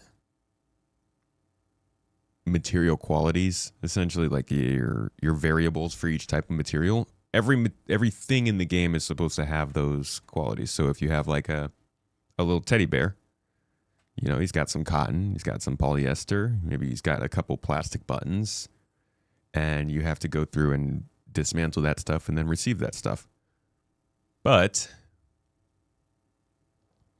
we have not heard too much about this whole system since this demonstration. And I don't know if they're directly involved. You know, like I said, this is about adding material and qualities this to things. geometry has. Integrity Material is modified properties. from dissipating or rather absorbing energy from kinetic impacts So or they energy could be related. weapons, and also in the future from absorbing energy from external factors like extreme temperature or fire, as you've seen before. We also track which physical part or geometry belongs to which visual geometry and which high-level entity. So if the structural or internal integrity collapses, we know which visual geometry is affected and which item might be affected as well. So a power plant will cease to emit power. They use this physical stuff to break- talk about, where is it, like tensile strength, Needed to stress calculate parameters, clone Young's calculate module, the surface all of the area. things that you use to determine material statistics, they are trying to build into this. resilience. So to me, that tells me that these two systems kind of got to be related, right? Physical material properties influence damage and breaking and have a direct influence to how things break and fracture. To achieve this, we added various properties: density, yield strength, resilience, thickness, toughness, Young's modulus. And this is more or less what I wanted to talk about Maelstrom, but I don't want to leave without showing one more video of. And that's just a little bit of a detour. Let's get back to the conversation. Those will be exclusive to this collection method, so to speak. So there'll be like a high value in The other way you salvage can get them. gameplay. Yep. Yeah, cannot invade Vandal space just out of them. Yeah. Well, not yet. Spoilers. Nice Millway shirt. Thank you. Old heads might recognize this design. This design might look real familiar Oh, around the verse. if you were in the project for years, since 2014, and the very first work I did for the company. And if you don't know what milliways is, read a book. It's rude, but read a book. It's a really good book. Will blueprints drop at boss fights? Blueprints drop from boss fights at some point? We touched on that briefly. The pads would be Data great. pads, yeah. Yeah. I think for 4.7 we did introduce, I might be throwing Elliot under the bus here. I think we introduced a couple missions for the Ormondi and the Apex Valakar. So there's boss fight-ish associated blueprints at the moment. But yeah, the blueprints will be the data pads on The blueprints. P8AR is a boss fight blueprint. Yeah, but associated with the missions that you can complete for boss fights, as well as the loot that you can collect around a boss fight. Yeah, we definitely plan on that. Yeah. The Apex Valakar is not in the game yet. What's it called then? The Stormworm. I forget its like official lore name. That's the. What is the irradiated? The irradiated Stormbreaker Valakar, worm. Yeah. The Apex Oh, okay. irradiated is in Yeah, there. But the Apex Sand Valakar, still waiting. That is a very good thing. I was just clarify. talking to Brian Canary about it. Yesterday though. He's still so excited about it. It's coming along. It is really cool. Like, we've changed up the fight a little bit. I know we did this whole Tell more. CitizenCon thing about it, and it's evolved so much since then. It's like, Well, we That's we good got to hear. something together that was playable. We tested it, and it wasn't good enough, so we made some changes. So that's how you make a better game. heaven forbid. Do you try? Will we That be is able to interesting. That is dismantle? interesting. That is the kind of peek into game development I appreciate getting from this. The admittance, maybe on purpose, maybe not, but the admittance that they marketed this thing, worked it, figured out how it would work, put it in front of us, said this is going to be sick. Then they tested it and decided, oh, it's not sick. And so they've now changed that. How often does that happen in games? It's got to happen constantly, dude. Especially between like an E3 demo and then the game actually coming out. High quality NPC gear for the high quality materials. I briefly touched on it with the dismantling of ships. It also applies to armor pieces that you find on NPCs. So the goal is that if you find, like the average NPC will just run around with standard gear, right? But you will find like our so-called boss enemies or elites or however you want to call them, and they might be carrying like better armor or better weapons. And if you Backpacks. then, change ownership of them towards you and you decide to dismantle them, we have them crafted in the background. So what you get from dismantling them is actually the higher quality material that they were supposed to be crafted with. Yes, of course the radio show is better than the book. I mean, obviously. Except the book does get to fix a lot of things that were kind of problematic about the radio show. Like Trillian disappears for the entire second fit of the radio show. It's like this. But I've actually been, it's apropos of nothing, I've been secretly recording my own version of the radio show for like the last 3 months where I play all the characters for my daughter. Hitchhikers? Yeah. So basically, when it comes time to introduce your hitchhikers, it's actually me doing every voice Nice. and whatnot. So she doesn't watch the show, so nobody tell her. Are blueprints for non-combat stuff planned? Yes. Yep. Yeah, they said that. We've got When the are you ship gonna- components. When are you going to be done, Deck? To be fair, 4.8, most right? of them are done. We've got a few- Every time we speak to Deck, it is like, yeah, most of them are done. hey, most of them are done, and then we go into review, and then Yes. they're not done. And then so they are it's- not done anymore. Yeah. Ah, God. Well, there's to be fair to you, there's also there's also quite a few non-combat ones that we don't have planned yet because like it's a different process, especially when it comes to food and drink. Correct. Yeah. There's some non-combat stuff coming in, like the quantum drives, but like Rick says, there's a bunch more that we'll still add in.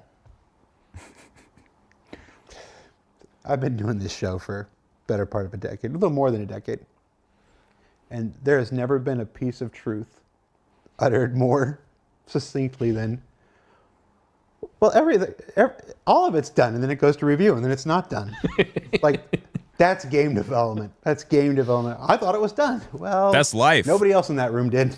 Or those two people didn't, and you have to, you synthesize the opinions, and you go back and you try. It's just this constant iteration before you release, then after you release. You keep going with a live service game. It's just, lots of things are done It's until worth they it, get though. to review. You do see the progress as you develop it. It's definitely worth it. So.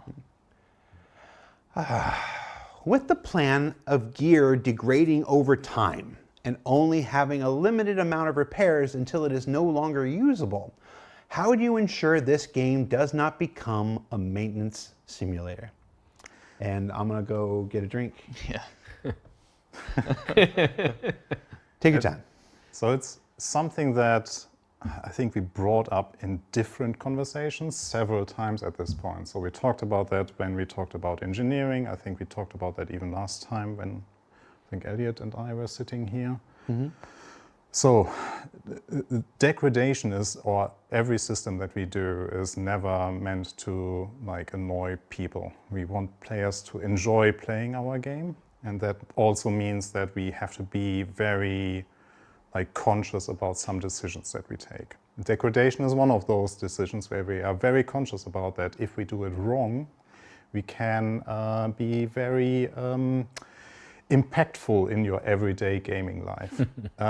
So what we do here is that we still want degradation to play a big part in our game because it's a way of us having you exchange components, taking care of components. Speaking of degradation, I just want to say my people act like a gun, like losing quality over time and getting worse is some kind of super hardcore sim thing that nobody's going to accept. My first hardcore introduction to this kind of thing was through the most basic RPG experiences, things like Elder Scrolls, the Metro series, and stuff like that. Speaking of which, after this, we're going to go check out the new Metro game that was just announced because I'm really excited for that. But this is something I'm excited for in Star Citizen 2. Taking care of your equipment so that they degrade slower and the functionality is reduced in a slower rate than normally they would be. I like that. But we also want to make sure that there is a floating economy. And like in real life, at some point, the laptop that you own will not be as performant anymore as it is right now. So Too late. It's thanks to capitalism, you want to buy a new one because you need a faster PC. Because it's got a new AI we need feature a in similar it. system in our game because we need a thriving economy, and a thriving economy you get by people buying things. And in our case, one of the levers that we have there is actually the degradation, because it is like the degradation impacts the functionality. So the older your item gets, the less functionality it will have. We will give you opportunity to, as stated, to, like if you treat it well, the functionality ratio will, or the degradation process is slower, so the functionality will remain longer. We will also give you ways to sometimes, in rare occasions, be able to restore some of the functionality of the item. We will make use, for example, of the crafters that you have, where you basically can repair that, which might be more sustainable for the component than putting your multi-tool onto it and repairing it. So it might be a good choice to use the crafting repair functionality over the hand tool repair functionality. But overall, at some point, everything has to go. and you have to replace. So because that then introduces you crafting new components, maybe even better components. So there is some interesting mechanics behind that. But there's also like the things, we are very, very aware that sometimes you have this one item that you don't want to lose. So we also want to make sure that we tailor towards those things that you will not lose it. Right. You know, you do all that work to earn Ashbringer. Yeah. Yeah. You don't want it to break. Yes. And just to give a very, very concrete example, because we have been working on that actually for quite some time now. Ashbringer? Yes. Finally. No, it's the degradation cycle, because we have been like very vague with all the numbers, but it's more like we are talking about game sessions, and a concrete example, it's not signed off, it's just me giving you a sneak peek of what we have been discussing is, so we are talking for a power plant about a week, maybe 1 week and a half of usage, full usage. That means you have the time using it until it reaches zero functionality. So you basically have to replace it. You say things like, I have to interject. Are you saying a week of game time or a week of real life time with you not logged in? No, it's play time. So you playing actively, using the component gradually, so it is not even, so the component is not resting, the component is not turned off, the component is on an average use case throughout a week and a half. So more than 150 hours before you have to. Yes. Yeah. So let's Like give exact 150 numbers. hours of like actual usage of the item. Shout out to Lurch. I think you were concerned that they were going to like make things degrade in a day. At least they are getting out ahead of it and saying That's my point. That's my point. But like the high level intent is that it's not something that you're going to have to deal with every play session. It's a long-term mechanic. Yeah, Ebon's Crux, first-time chatter, hey, welcome to the chat, said, just don't do it like this other game that I'm not going to slag off. I can't do more than 2 hours of gaming without repairing all my gear 20 times. I don't know how prone to hyperbole they are, but that's what you're what game is about. that? Exactly. 20 times. And like I said, the number that I gave is just a very, very rough number. Example. It didn't go through any iterations yet. Yeah. But also, like, this is like the extreme, right? We are talking about 100% functionality versus 0% functionality. There are degradation bits in between that we hope actually increase like interesting games. Remember, he said this design isn't signed off. It's just what he's currently working on. And again, it's one of those things. It's done, and then it goes to review, and then I am willing to put money on a bet that this game is not going to be filled with a bunch of repairing and stuff. It just would not make sense, even if they wanted to make it that way. They can't drive the community away at this point. I mean, they can't. Like, you can aim for something that is good, but if they go too far with it, it's gonna screw the game for sure.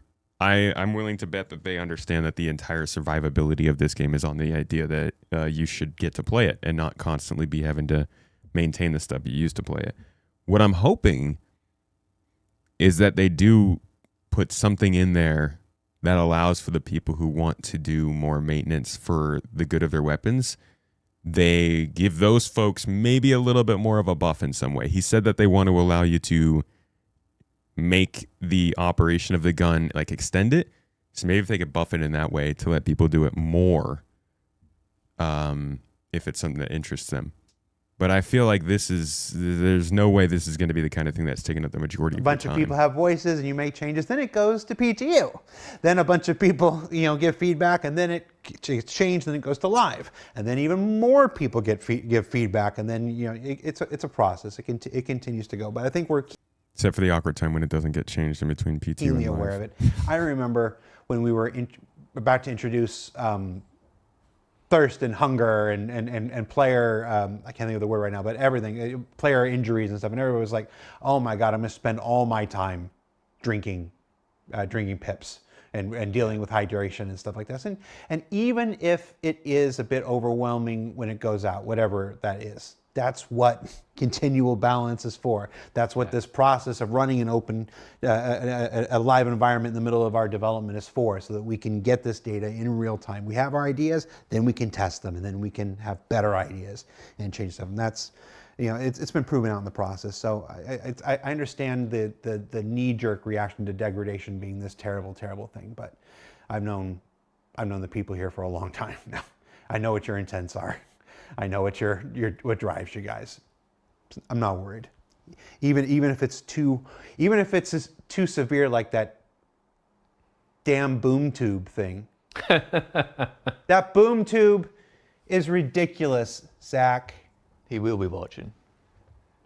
You need to tune that thing. You need to bring it down. I had a chat with him. It's a little. There he is. There he is. He's in chat.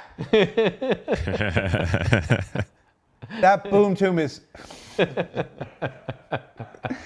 that's the process. You gotta see. Is this overpowered? I don't know. Let's put it in. That thing messes people up. You guys remember in the Daymar rally when that guy just one-shotted the wolf on security? Oh. You're throwing Chris under the bus. I like it. You can see Chris in the chat. Now let's bring Benoit in to talk about it. We continue to tweak and twerk. And I don't twerk. Torsten twerks, though. Call Benoit. What? We got time for a couple more. Is there a plan to provide high-level design briefs for major feature releases to help bridge the gap between initial implementation? As mentioned several times in the show, we did. Now, not as detailed as we used to. This person might be referring to the ye old days where we would write up this entire thing about what we did a design brief on Mixmaster. We did a design brief on an entire game loop about how to make drinks for NPC passengers and keep them having whatever. And the reality of development is that so many things have changed. They since literally did. Hold on, I can probably pull this up here. They didn't do it on Mixmaster, but they did it on Passenger Transport. And there is a whole section on the Mixmaster. It is connected to 8 different beverages and has rotating set of nozzles. Pressing one of the 8 associated buttons creates the corresponding beverage to dispense for your passenger. Alongside the seat of the passenger that ordered the drink and the time remaining before a reputational penalty starts to accrue is the formula for the desired concoction. A formula such as 1148 would indicate that 2 parts beverage, 1 part beverage 4, and 1 part beverage 8 are required. The quality of the drink displayed by the Mixmaster is determined by how accurately the portions were allocated. Just a ton of theory crafting when this game was first coming up. It's 2015, dude. We still don't have passenger transport, but you can bet your ass they're going to still try and do things like this for the passenger transport gameplay, which is fun and cool. But they've gotten away from doing this and more towards writing guides for the things that are actually in the game, which they couldn't do back then because there was no game. Just one of the many ways that this project has actually changed over the years. Systems have changed, people have changed, we've all grown, and it's just the likelihood that that document is anything remotely accurate is, you don't need me to make a comment on it. You should be able to tell.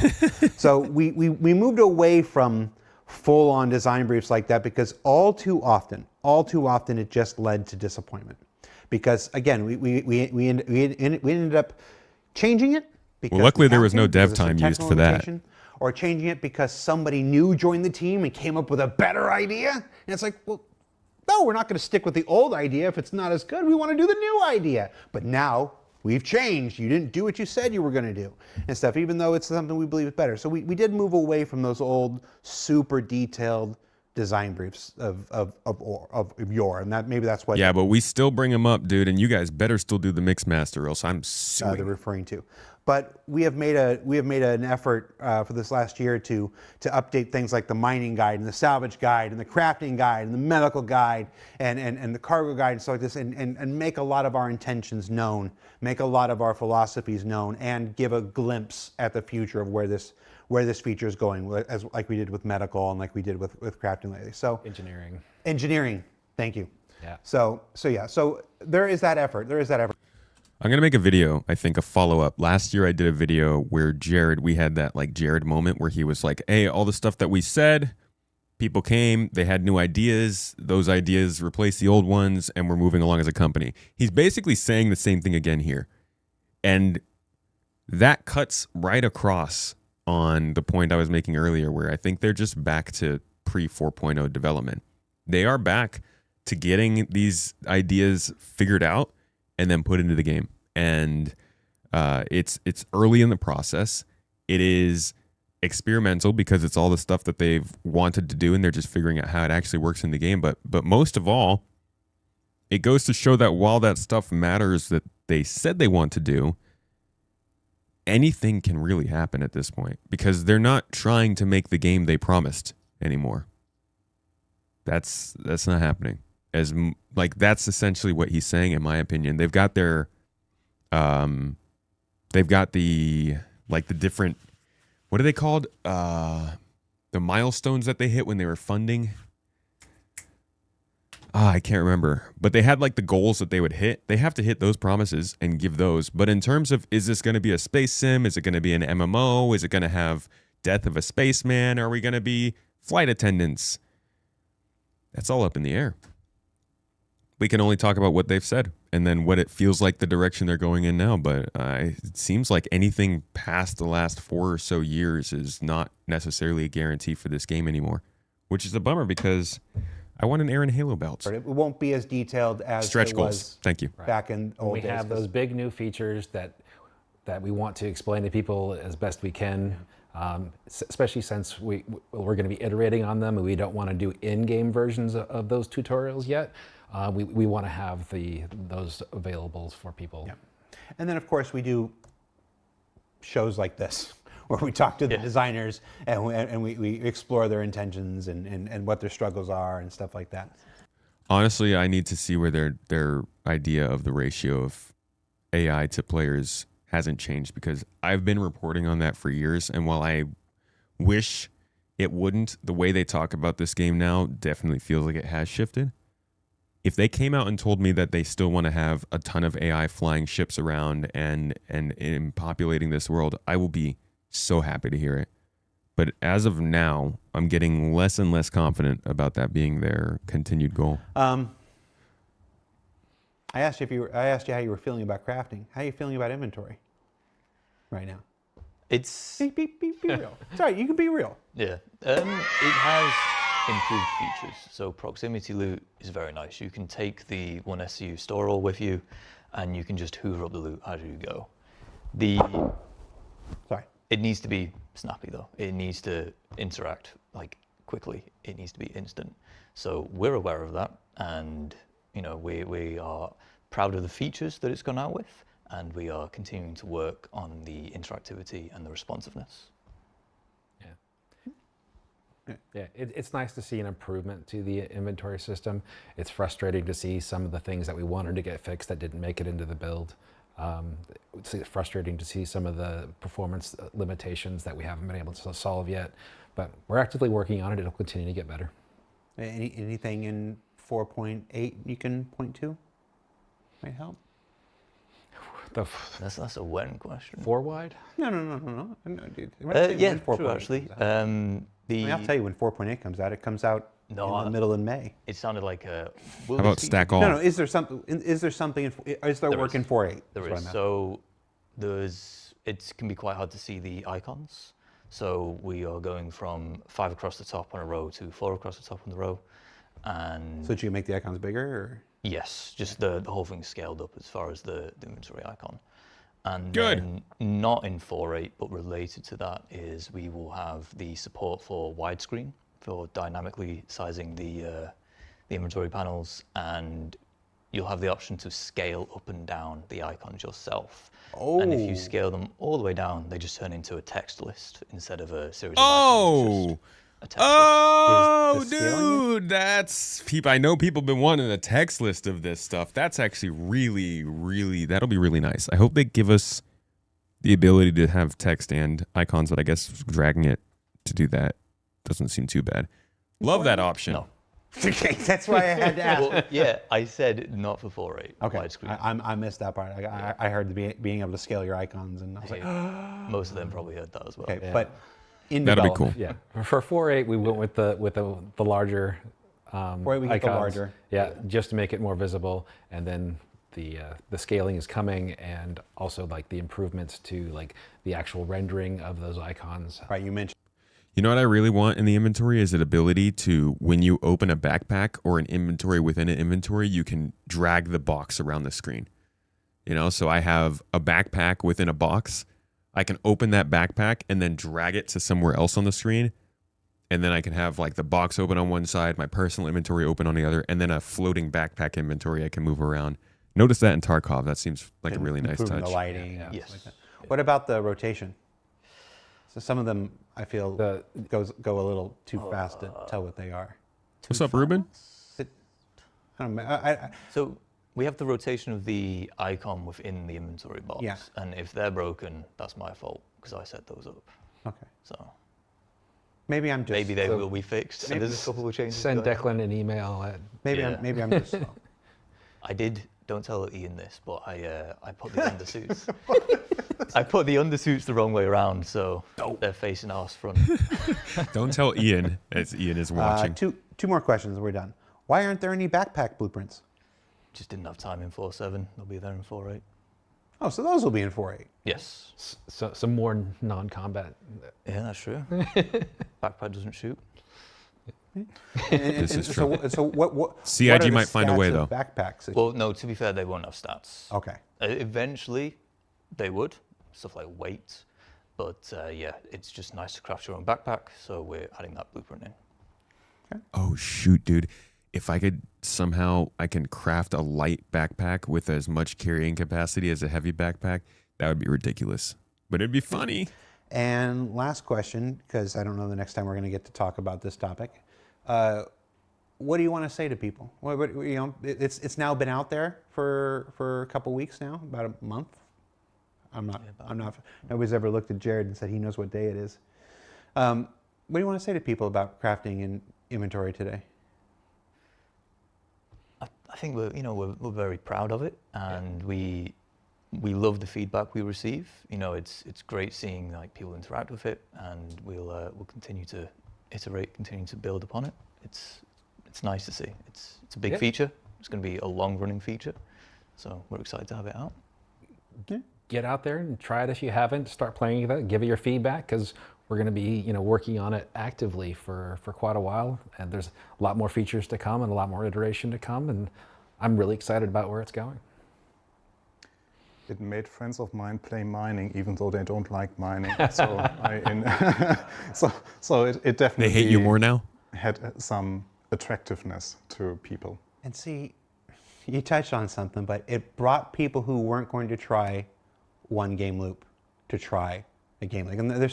And that is how you make a successful MMO, personally. You know, not just that alone, of course, but inviting people and making it encouraging to them to step outside their comfort zones and explore all the different aspects of a game, or how games thrive and live. Like the ability, I was thinking about this earlier, like all the ways blueprints. There are going to be people who just chase blueprints. The Pokemon players who are just like, oh no, you showed me a list of 350 things. I have to collect all 350 and whatever. And you can set these blueprints across missions for all manner of gameplay. And people can try medical for the first time if they've never done that. People can try salvage for the first time if they've never done that. I mean, it's systems like this are ones that truly touch every single aspect of the game. And if we do it right and we make it fun and it works, then it always has to work. The opportunity there to bring players to more aspects of the game are just fantastic. The other side of that, the most exciting feature.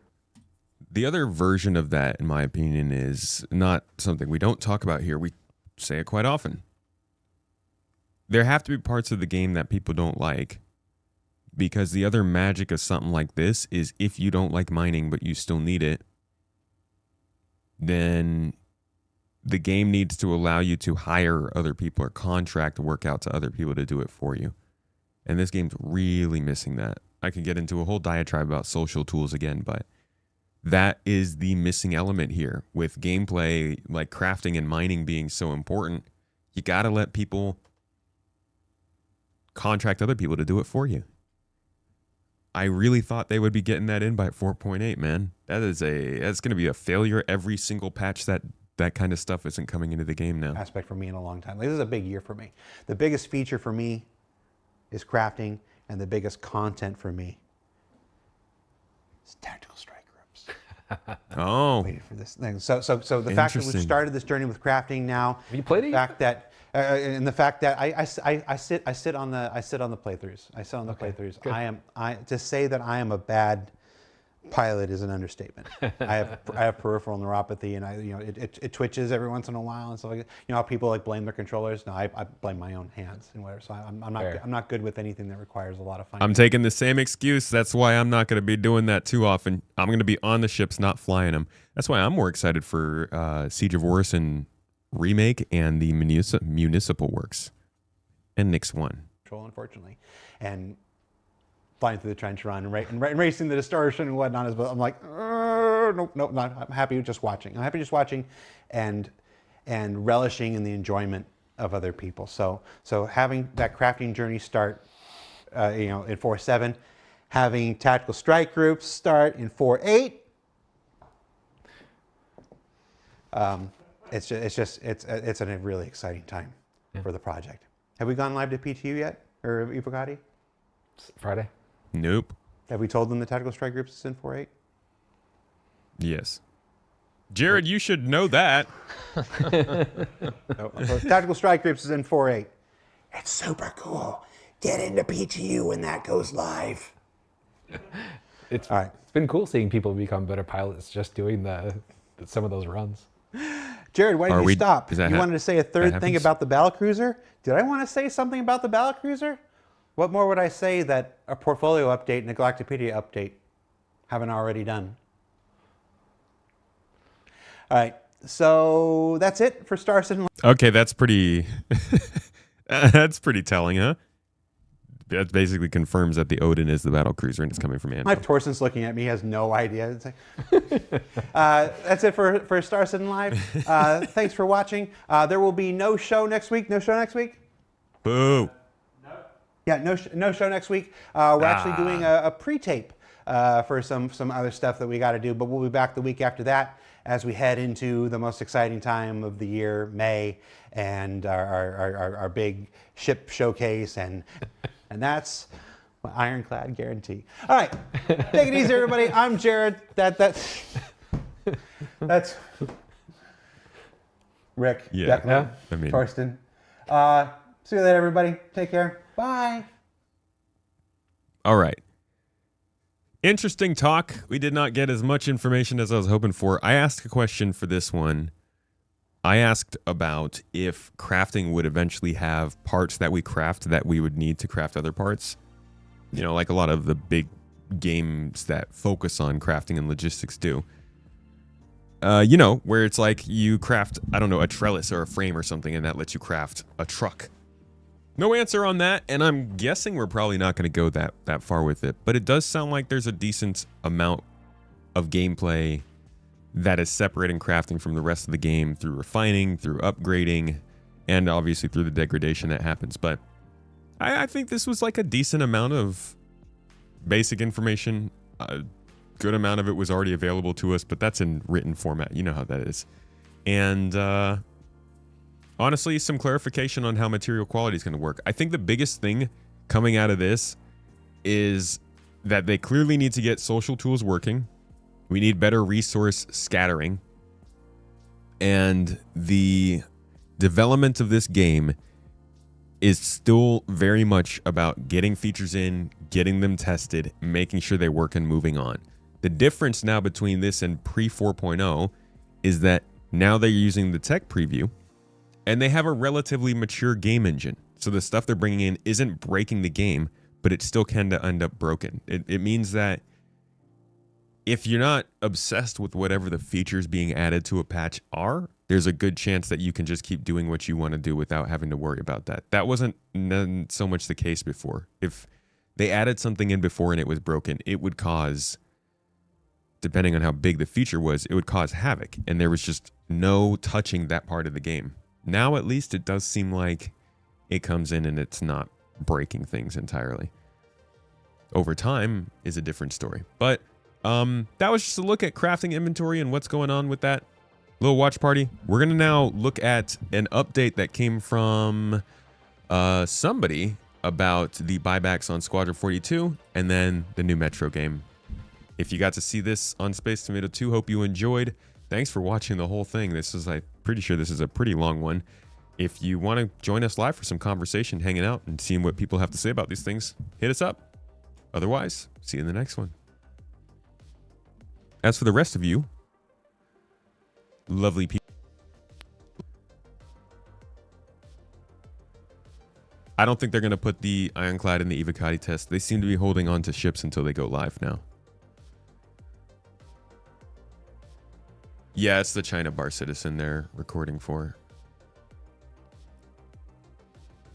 A lot of haters here. Why bother playing the game? Play something else then. Just nagging isn't helping anybody. A lot of folks aren't haters. They just really love the game and are in a current state of disappointment or unhappy with the episode or something going on. I get it. I'm also prone to, you know, not enjoy watching people constantly say negative stuff, but it's totally within everyone's right. If you're unhappy about something, boy, I think it's best to best to talk about it with people you can be productive with, right? Rather than going to another place where you're not going to get conversation out of it. That being said, I do think a lot of the frustration is from really the same problems CIG has always had. Were they going to talk about the Idris issue? I don't know.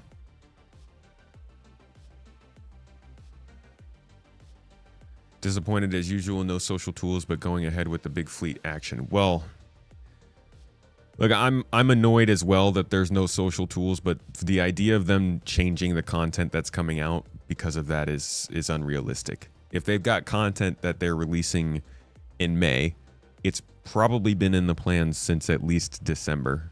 And to push it back for something else to take the place in May would probably mean that we're going to get something much more broken in May, but also still without social tools. I think they don't.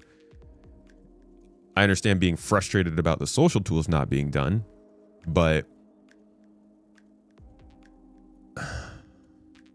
as dumb as it is to put out a fleet battle without social tools, I don't think there is a better solution other than just pushing out the unfinished social tools. You think the command module will not release with the Ironclad? They just have like a placeholder on there?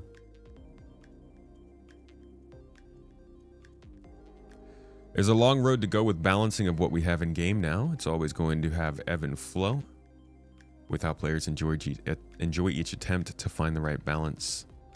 Maverick, a sage.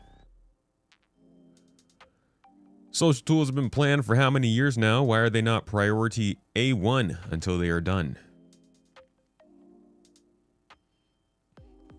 Honestly, I might be able to answer that for you. If we go to the last monthly report, we can at least see, that's not really telling them much, is it? Oh yeah, it is. Look at that. March. We can at least see what they were working on before they moved to social tools, because I think they mentioned it here. So the core gameplay team is preparing to move on to social tools. So they were doing, I mean, all this stuff basically is engineering, crafting, the command module, the transport system, the mission system. Like, is it better for them to put these off to do social tools? They probably could have dropped engineering. Like, they got into the game. It's not really great, but is the amount of work they're going to get done on it in time really worth giving up social tools? I doubt it. Transport system, I definitely want them to do before that. Mission system, honestly, no. I'd prefer social tools in before that. Inventory rework, though, yes. Definitely. I don't know. We'll all be subjective as to what we think should be delayed to do social tools. I would say social tools is like up there. Top 2 or 3 most important things to do.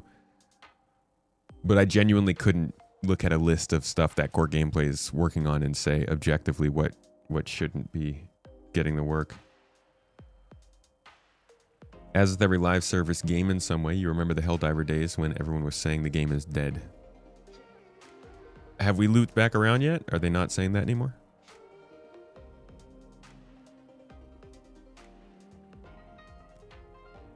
You've heard talk that capital ships are too common right now, but also that the pilot can control the big guns on the Idris. Forrester just did a good video on that.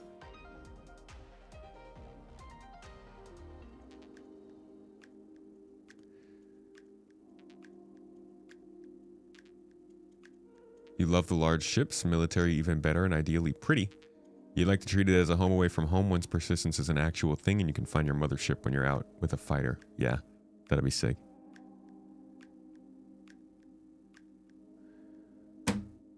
All right, let's look at this update from Xylo.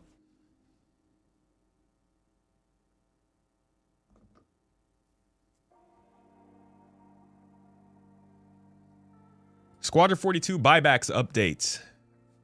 Recently, buybacks just disappeared for anybody who had bought a copy of Star Citizen that included Squadron and then decided to melt it for store credit to use to something else. One of the best things about Star Citizen in its weird conglomerate of funding mishmash porridge is that no matter what you buy, you can always go back to the company and say, I don't want this anymore, give me the money back for it, and then use that money for something else. Doesn't get back into your wallet, but you do get store credit. One of the things you can do when you do that is buybacks, which gives you that same thing back for the price that you had already paid for it rather than what's new. because Squadron 42 has been essentially $15 for a long time. Back in the day, you could get Star Citizen for $45, add Squadron on for another 15, get both games for 60, which is a great price if you think they're ever both going to be full games. A lot of people didn't, and so they didn't buy it. A lot of other people just kind of wanted to try other things out in the meantime, so they melted it and used it to buy something else. Now, this has caused quite a bit in the last week of hubbub and news and folks wanting to cover it. I've been waiting until CIG was going to put out an official response about it. I don't have my own opinions on it that much. I think not a great way to handle it. Giving warning beforehand is a very good thing to do. It builds goodwill, and CIG, I feel like, is constantly fighting a battle of burning and building goodwill. Let's see what they have to say about it, though. Xylo starts, for more than a decade, Star Citizen has supported the flexibility to melt, buyback, and adjust pledges as the project evolved. The buyback system was introduced as a support tool to help handle the number of tickets we use to receive, asking to undo an unintended melt. Over time, it evolved into a service the community has also used to manage fleets. I want to throw in an alternative translation here. While CIG has done a lot of things to help people do what they've asked for, one of those things that often gets talked about is if you go to the ship shop site, the ship shop, and you look at the game package you can get, you scroll down, they get some pretty big game packages. Now, I don't have access to the biggest of ship packages because I haven't spent enough money for it, but I do believe if you do spend enough money, you get up into like the 40,000s, and that's because there's not a $40,000 ship. There's not even a $1,500 ship except the Javelin. It is because people wanted to have all of their ships that they had spent in all of the years they had been back in the game, but in that time, they didn't want to have a bunch of line items on their hangar for all those things. They just wanted one package with all the ships. So CIG allowed you to start melting all the stuff down so that you could then use that credit to buy a bigger ship or a big pack of ships. And then you only have one line item. It makes sense functionally. From the outside, it doesn't look great. But I also think a third little thing here is like CIG does benefit from doing these things. Yeah, it's easier to spend more money that way. And just like with here, this started out as a way to help people, you know, get tickets for their unintended melts. It also evolved into a service the community could use to manage fleets, which was beneficial to CIG as well. Not saying that's the only reason they did it. This is very helpful to players, but allowing people to use ships like this definitely gets them to spend more time in the store, spend more money in the store, and I'm not saying that's bad. One can argue like being good gets you more customers to spend money. That's probably a good thing. Continuing, they say, we have always cautioned that once a ship is melted, it is not guaranteed that it can be bought back as circumstances change. For instance, when something is permanently removed from the store or part of the promotional bundle.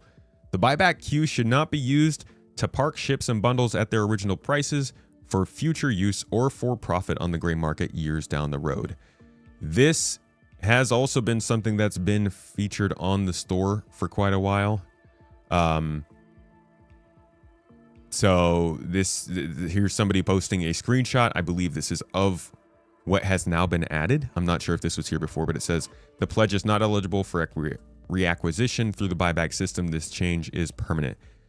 I do not think this was, this is new, as you can see here.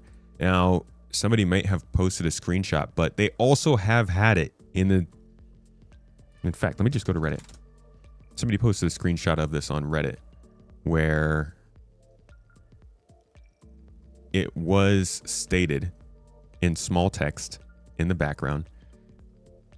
Here we go.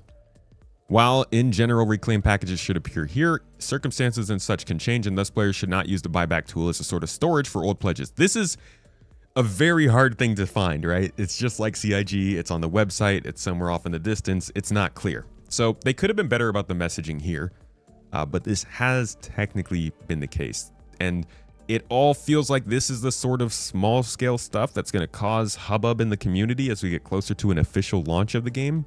And as CIG kind of cleans up their act. I was saying just last year, this is the year CIG grew up, right? They were trying to get away from concept sales. They were doing more mature marketing. They were making trailers that are more focused on selling the experience rather than listing off features. Everything that they're doing is pointing towards them trying to get considered more serious as a game company. And this is just the latest in the line of that thing. I think anything that feels a little bit strange with CIG, expect it to possibly change between now and Squadron 42's release. If you are using their systems in the way that players have gotten used to using their systems, whether it's for CCUs or for melting things or for running even ads for the referral program, I've heard are starting to get crackdowns now, because Google is now checking to see if people actually have a contract with CIG to do the advertisements for the referral codes. So like, this stuff is all gonna keep happening. I would get all your ducks in line, get all your things in order, because as they approach a release, things are gonna be changing a little bit. Building on what I was just rambling about, he says, recently we made a change to disable buybacks for Squadron 42. This was intentional and addresses something the system wasn't intended to support. Squadron 42 was offered in a variety of ways in the early days, but it was always meant to stand on its own as an independent AAA experience. There's a hint at the pricing. It was removed from the store several years ago, both as standalone and in packages, and buybacks were never intended to work around that. Because again, all these people who are like, everyone who's gonna buy Squadron 42 has already bought it. It's the stupidest thing I've heard about this game. But yeah, they cut off the sales for this because they wanted to build up hype and build up a little bit more, what's it called? Rarity? Not rarity. FOMO? I don't know. To get it when it does go back for pre-order. We've also seen some confusion over the last few days from messaging that suggested broader buyback restrictions for Star Citizen. This was caused by a caching issue that displayed an incorrect error message for some. It did not actually restrict any buybacks, and a fix has already been deployed.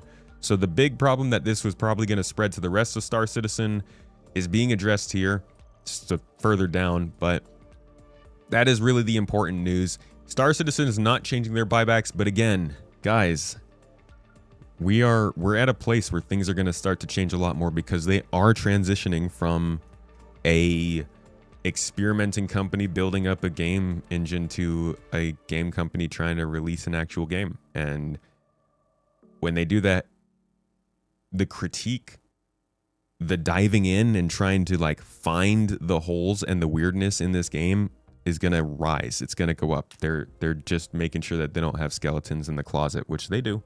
And they will come out, but you got to start somewhere. As preparations for Squadron 42's release continue in the background, we'll take a closer look at systems like buybacks and share more as we have updates. And there it is. This is just going to keep happening, this kind of stuff. So yeah, if you own a copy of Squadron in whatever way, seemingly it's too late to make sure that that is safe. But for anything else, I'd check into it. Make sure you're all good and squared away. And that's the news for this so far. I'll give you anything else if there's an update we find. Cheers.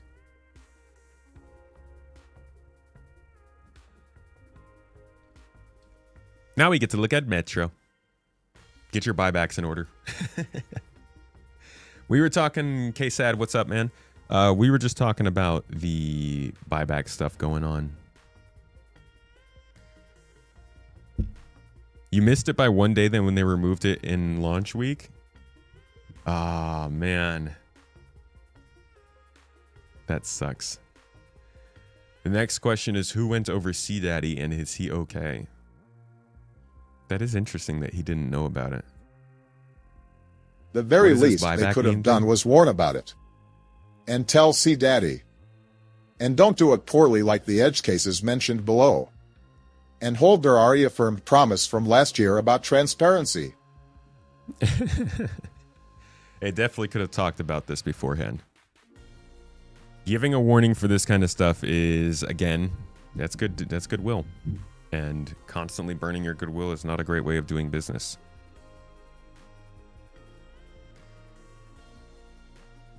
Not only did people already buy Squadron, people have overbought Squadron. Overbought Squadron. original package, a package you got for LTI, and one from spending too much money. I don't know what you mean by that. Metro is scary? Woo, dude, let's see what the heck they've done with it. It better pop right up on my screen when I go to home. Come on, YouTube. Don't you know me?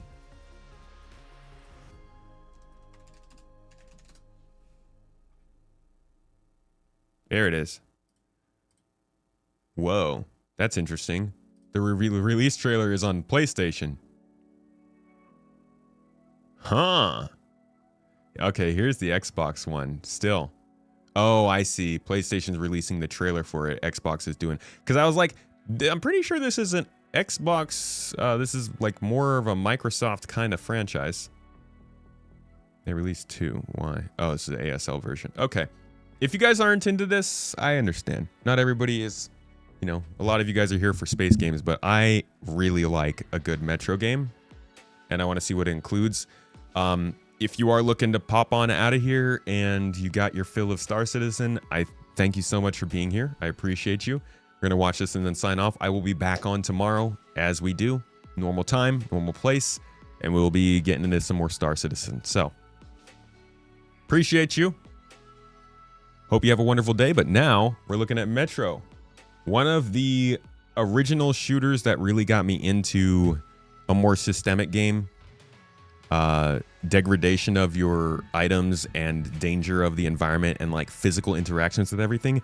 This is what got me into that. I find Metro to be an incredible series for anybody who wants a deep immersive experience from their game, but also kind of like some FPS and a little bit of first-person storytelling. So chill, watch a little bit with me, and we'll talk about it as we go.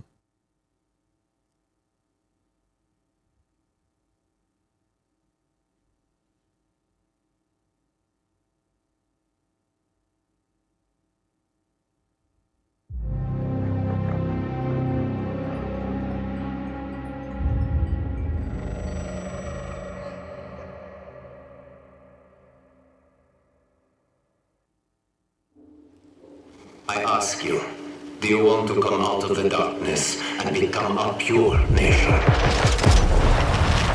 I ask you, are you ready for great changes under the guidance of a great leader? If you are, then wake up and open the door for the Nova. Wake up, wake up, wake up. I don't like starting trailers with dead children.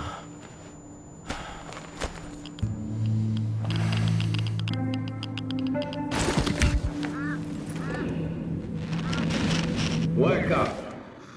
Wake up to a pure nation. Clean air. Bright future.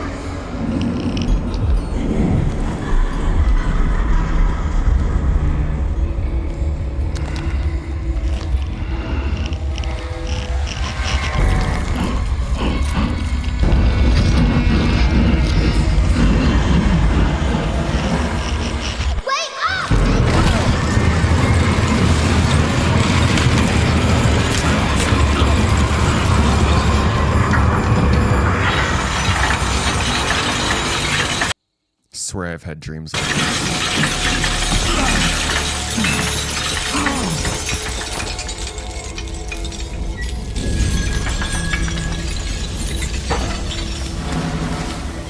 The Nova rank says comply.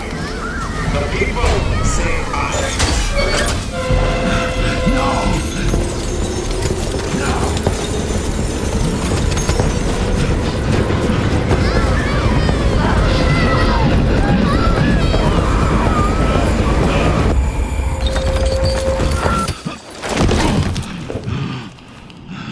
Fear not the enemy's threats, for the Führer hunter protects you. This poor guy must be so confused. Can you hear me? They do. We hear everything. But you don't let them speak. No. It's not about me. I won't ask again. It's all about you. What the dude?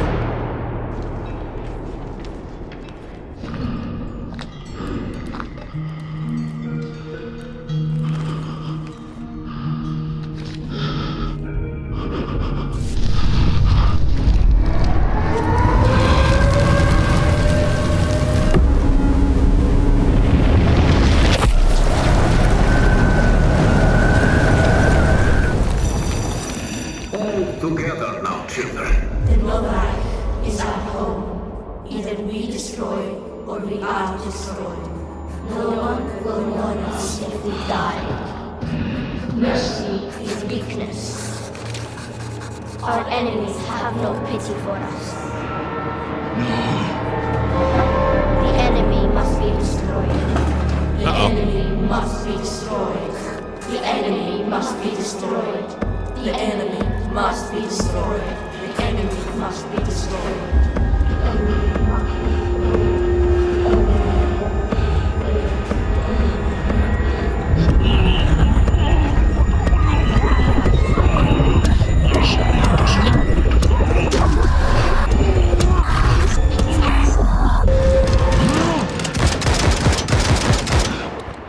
It's gonna be the kids, dude. Did you just shoot the kids?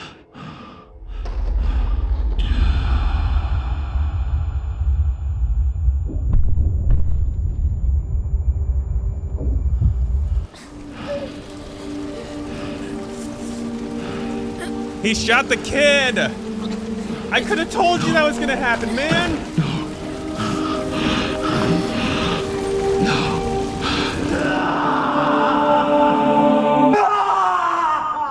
Ah, classic bad dreams.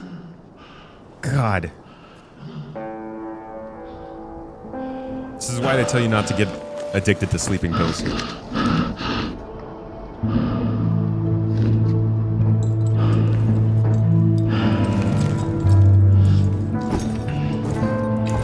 Your nation, clean air, bright future. The Norway is our home.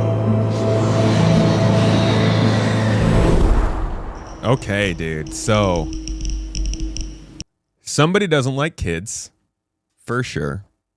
Dark One's storyline feels kind of Far Cry to me. We haven't seen any gameplay yet, but it looks like they're setting it up for like this is a world falling apart. Somebody's taking the power. They're doing all of the, they're taking the kids. You got to stop their underlings. Let's see though. There's a lot left to go. I am intrigued so far. This looks really interesting.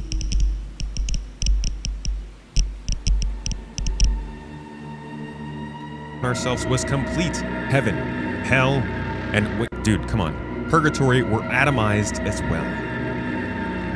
So when a soul leaves the body, it has nowhere to go and must remain here in the Metro. Thank you for joining us today as we reveal Metro 2039, the next installment in the Metro franchise. We at 4A Games are really proud to show you what we have been working on all these years.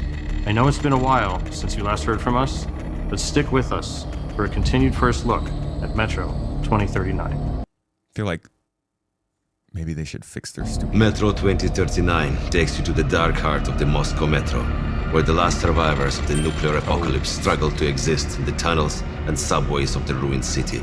Hope is lost. The future looks bleak, if there is one.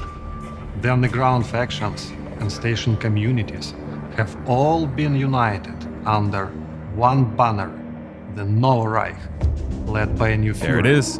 The legendary Spartan, Hunter. Führer promises a new life for the people up on the surface. In reality, they are trapped down in the metro, flooded with propaganda, misinformation, and fear. The people suffer under his authoritarian regime and the brutal belief, if it's hostile, you kill it. Our games explore what humans were before the world ended, what they became after, and what are they willing to do to live another day. The meaning has always been about preventing war.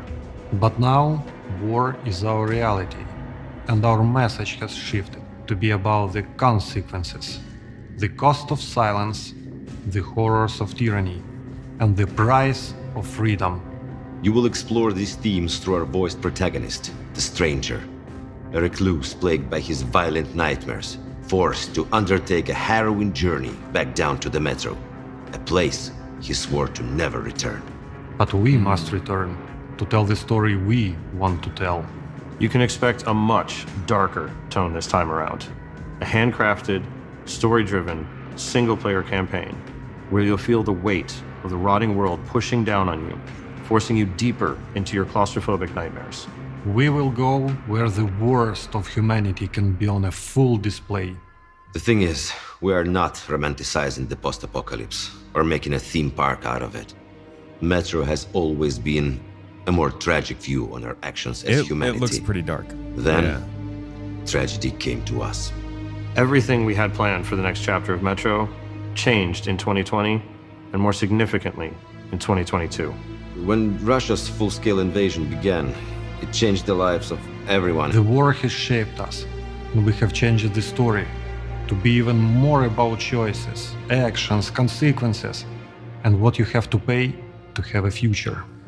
I was thinking, man, you know, real life leads to art, which leads to real life. And it is going to be interesting to see how the current story in Ukraine affects the way that these games start to build characters, build the arcs of the story, and focusing on the stuff that is actually like most good stories that come out of literature or art end up being based around real life or inspired by real life. And I do wonder how much going through something like that is affecting the stories that are about a lot of the same kinds of Reality aspects. forced us to take a different approach, told from a uniquely Ukrainian perspective. But this is still a Metro story in the Metro universe. We are a team of fighters, Kозацького роду. We will push through no matter what. Getting electricity from generators or batteries, power outages or sheltering from rocket and drone attacks are interrupting, but not stopping us from making what we deeply believe, what we do Very best. game, very Of course, taking care of the on family topic. is the biggest priority. Sometimes you just put your head down and focus on work, but it's each other's support that keeps you running. Our studio was born in Ukraine and remains majority Ukrainian, but our team has come from over 25 different countries. Despite this, we all work together with the Ukrainian spirit for our projects. Growing up in Ukraine, especially in the 90s, made us strong in many ways. Not taking anything for granted, understanding that ideas and achievements are something you have to fight for. And this grew into a mentality of courage, a mentality of pride. We have always been a studio built around one idea: make worlds you can feel. We are craftsmen and artists, people with passion who want to tell stories. Basically, we make stuff that we want to play.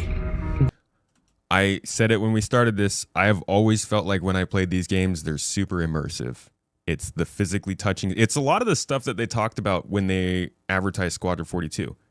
And they're like, Richard Tyrer specifically is like, I really want you to touch things, feel things, move things around with your hands. I get that a lot from We Metro. build worlds with details that make a place believable. The kind of details you don't notice on the surface, but you feel it immediately. It all started as a family of dreamers 20 years ago, with courage, audacity, and the desire to do something more meaningful and more mature. Whether it's the team in Kyiv or Malta, we are all set on making an experience that is truly Metro. There is only Metro, nothing else. We rely on something we've invested in for decades now, our own engine and tools. 4A Engine is purpose-built Hell to yeah. make the games that we want to make. If we I need to love build a new that. feature or do something in a specific way, with our own engine, we can just make it. We're limited only by our vision.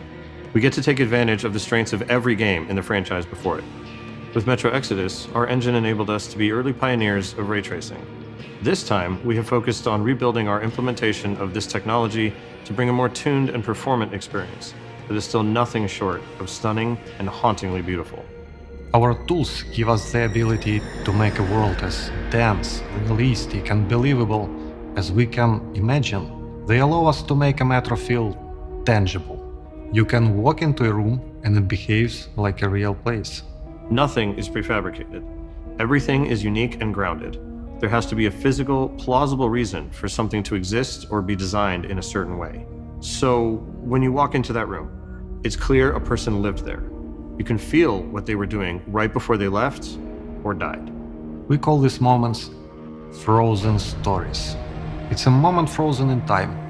The tea spilled on the table, the unfinished card game, the bags at the door, the corpse holding an unloaded gun with shells all around the floor. It tells you what happened there without a single line of a dialogue.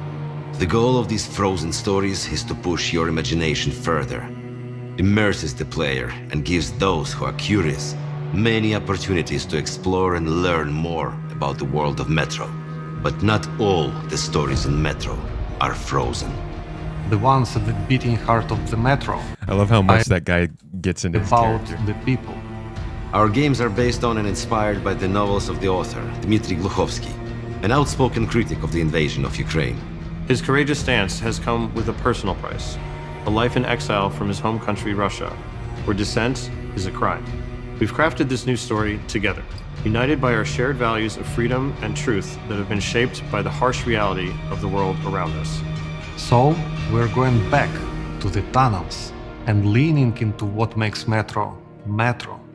The intensity of darkness, the intimacy of closed spaces, and the feeling that every step forward, every decision made, has a cost. The cost of silence, the horror of tyranny, the price of freedom. We want players to walk away with a deeper understanding of what that means. We want you to feel it and question it. How will you survive? Who will you trust? What would you do to live another day in darkness? You're asking the wrong questions. It's all about you. This is just a first look for now, and we can't wait to show you more. To our fellow Metro community, our friends, our family, thank you. For the patience, for all the support and love we have seen in your messages, content, and replies. But first of all, to our defenders. Slava Ukraini! Героям слава! If you thought that's all you were going to get, we have more. Here's your first in-game look at Metro 2039, captured from a mix of I was literally about to be like, okay, maybe we'll get gameplay later and cinematics. Awesome. Love to see what it actually looks like. Looks like a Metro game. God, dude. And like, you want to look at this and be like, oh, well, it's you know, this is probably alpha footage. No, Metro games tend to look this good. I am still surprised by how good the last one looks. And I think it released in 21 or 2019 or something. I think it was 2019. God.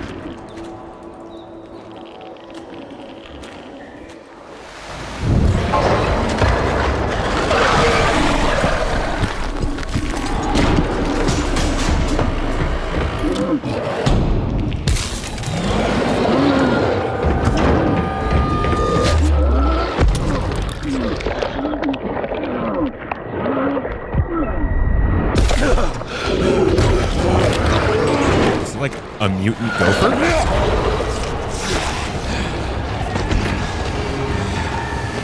Hello?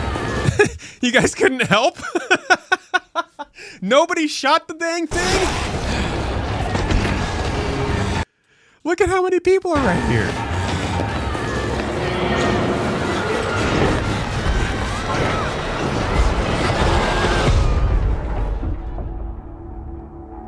All right, that was a very small look. The only thing I think we could really get from that was the graphics, because there is not much of a gameplay stuff going on there. A mole, right? Not a gopher. My bad. It was a mole boy. Look at them teeth, dude. Dentists love him. They actually hate the one trick he uses.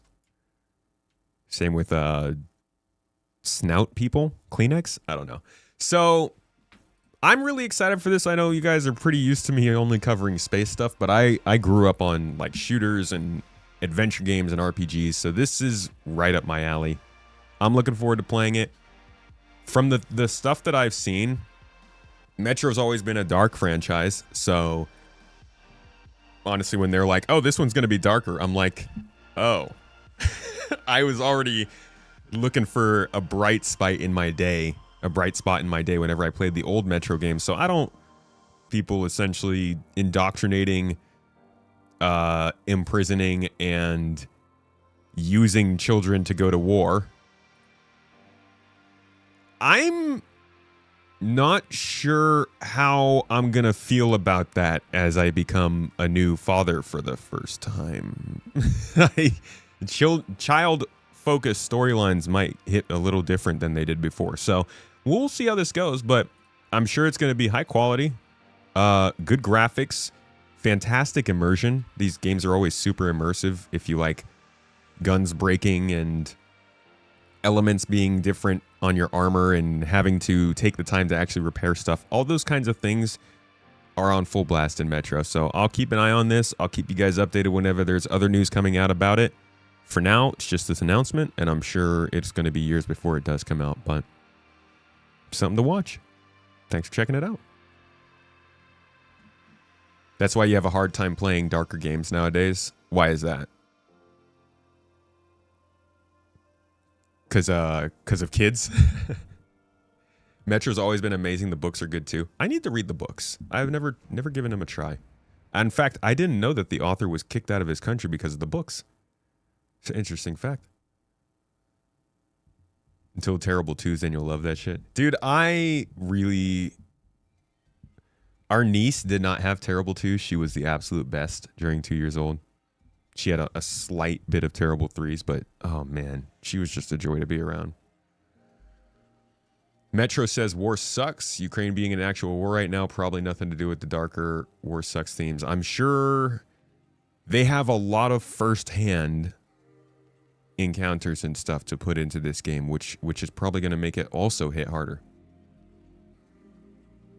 But I was saying earlier, real life draws the art, which draws real life. This is still running off of the same stuff that Stalker is running off of, which is how intensely scary it was nuclear and radiation-based technologies were in this part of the world during the late 20th century.